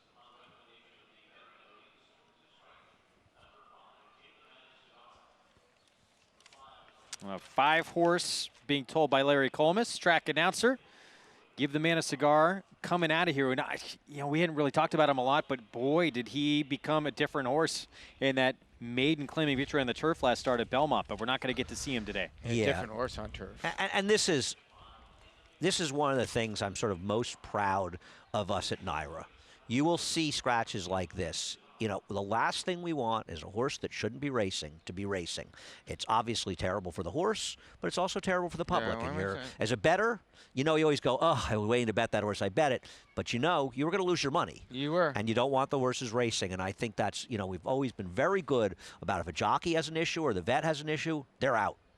And right now, if you're live in the pick 4 or the pick 5, you're going to go to the post-time favorite, which will be the 7. As of right now, be careful. Close between the 4 and the 7. 7's got the 4 by a little bit of cash. You ever sneak in a weird bet or something where you got the post-time favorite and you ended up making a little hit and the horse was like close or something, it went at the end? Yeah, sometimes it works out in your favor. You'll scratch and you'll get like a $1 or $2 one.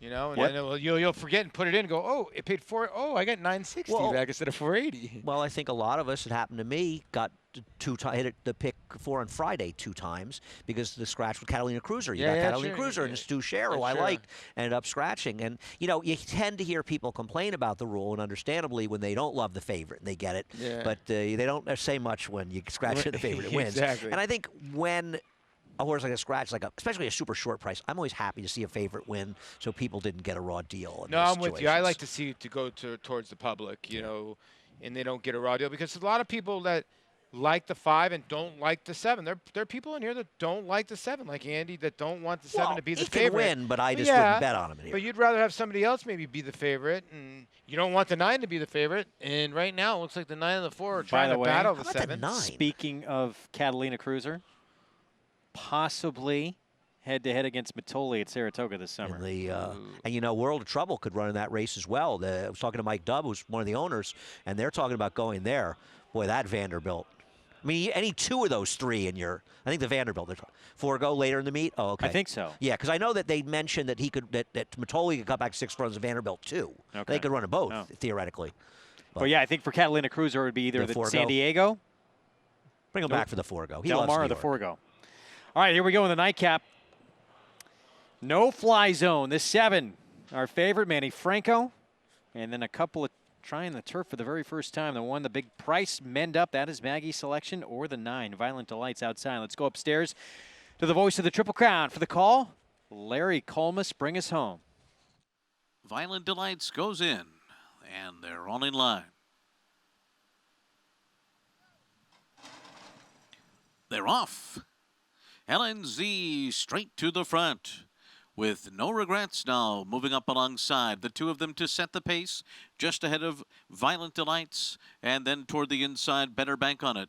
The trailers are mend up in no fly zone as they head up the back stretch where the leader is LNZ. No Regrets and neck back on the outside. Second, these 2 disputing the early pace here in the clear 2.5 from Violent Delights through a 21.85 first quarter mile.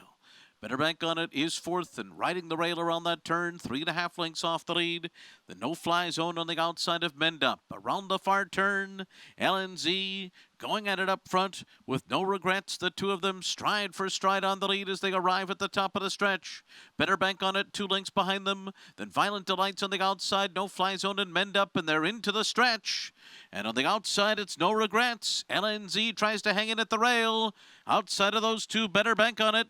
Gaining ground with every stride, then Violent Delights. No fly zone kicking it in late on the far outside, but it is Better Bank on It who has rushed to the front. Better Bank on It and Dylan Davis to win it. No fly zone got up for second, and then it was a photo between Violent Delights and LNZ. Late double, give it to young Dylan Davis. Better Bank on It with the win here, and that is the first win, I should say, on turf for the son of Central Banker. And an absolutely perfect trip for this horse. I mean, you cannot draw it up better, right? 2 horses going up in front of you. You're sitting right behind him on the rail. You tip out 3 wide. I mean, if you could get that trip every day. And Irad was aggressive. He wasn't very aggressive. No, I agree.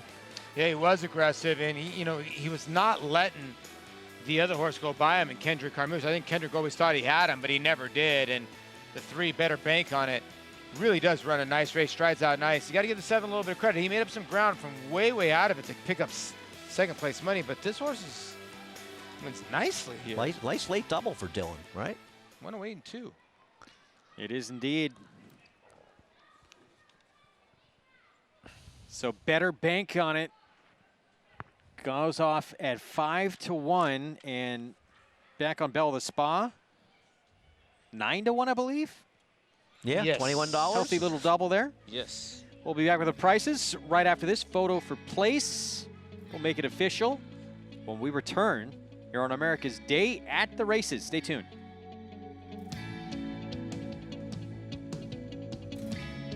No sport in the world brings the wins home like racing.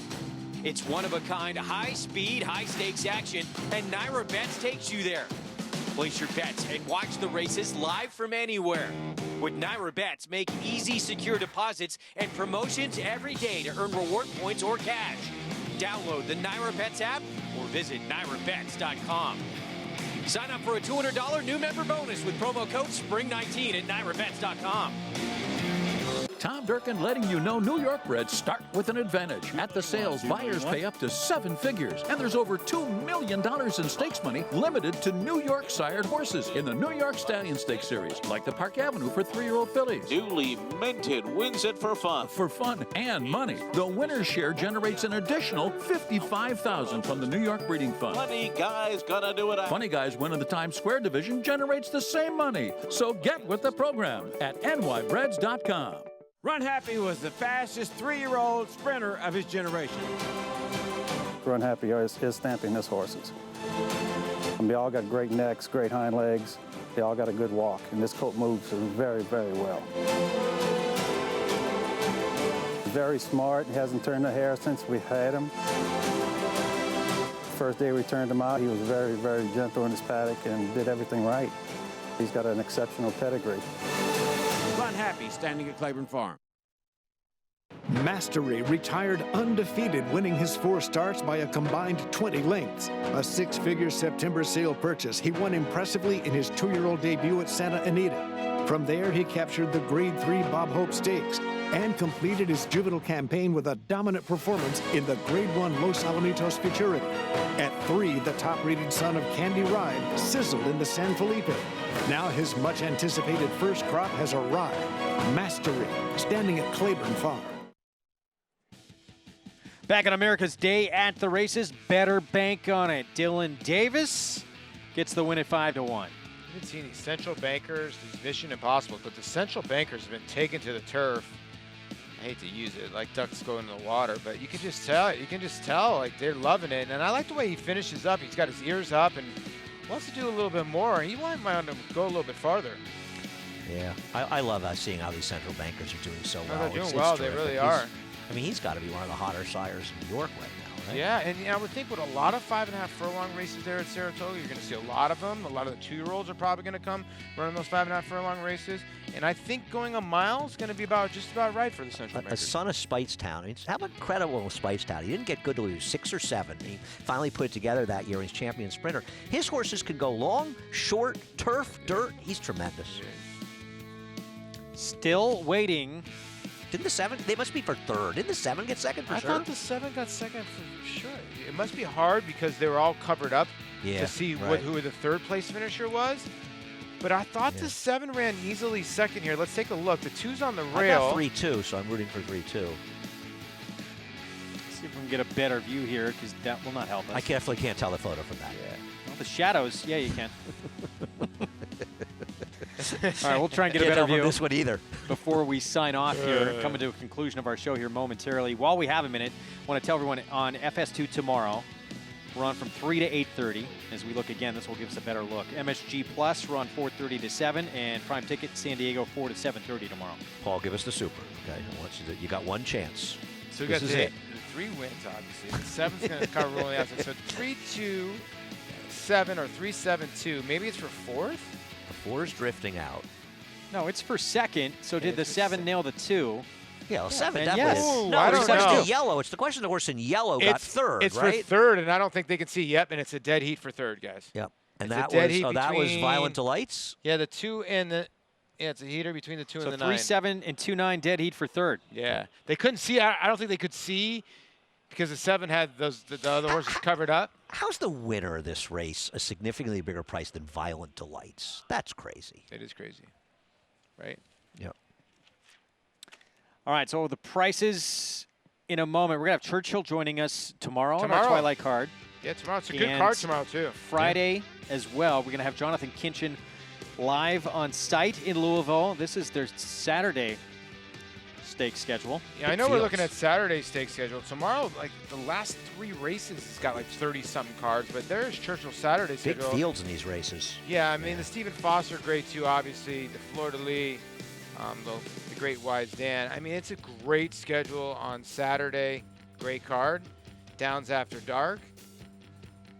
We'll be here for you. All right, yeah, we look forward to seeing you tomorrow. Again, 3 to 8:30 on Fox Sports 2 tomorrow, 4:30 to 7 on MSG Plus. Here's the photo for the show. The 9 is on the wire, see? I guess you have to see the image back, the image back, whatever. right? Anyway, we done? You want to leave? I do. Go home? I do. You've had enough Had of enough us? of you guys, yeah. Yeah, well, he had the winner in the last. He wants to collect his money and leave. That's true. I Keep those won. windows I no open. longer need you guys, right? Wow. Should have prices here momentarily. My ride is It's waiting. become official. $13.40 on your winner. For better bank on it, Dylan Davis, another young rider, having a strong finish here on this Wednesday afternoon. I would like to see his percentage in the last race. He seemed like he wins the last race a lot. I think he's been picking it up, too, because he started off kind of slowly at the meet, but he's really been doing well lately. It's a good guy. See him do well. Rides hard. We've seen him, too, over the last few years really grow as a rider. Yeah, no, I agree. He's a and he real had a good up-and-coming Saratoga rider. last year, too, so maybe this is momentum. You know, all this right now, you got what, another month, basically, almost exactly 20-some-odd racing days, or like 19 racing days till we get to Saratoga. And this is all momentum. And there, don't forget, there's going to be a couple tries, couple supers, 3729, 3792. So please look into your accounts, your NYRA Bets accounts, the pick 4. 376. That pick 5 came back 1,300. It did. $1,331 for the NYRA Bets late pick 5. With, I mean, better bank on it was one of the logicals in the last. It was just that one price in race 8. Bell of the Spa. The first double paid $15 for $2, and you get that for 1,300. Walk-off stretched out is a perfect 2 for 2 now for trainer Todd Pletcher. Mike Rapoli, that was back in race number 7. And in the 8th, Bruce Brown, he was expecting big things off the bench for his 5-year-old mare, Belle of the Spa. She responded with a victory in our feature. We will see you tomorrow for Twilight Racing. Take care.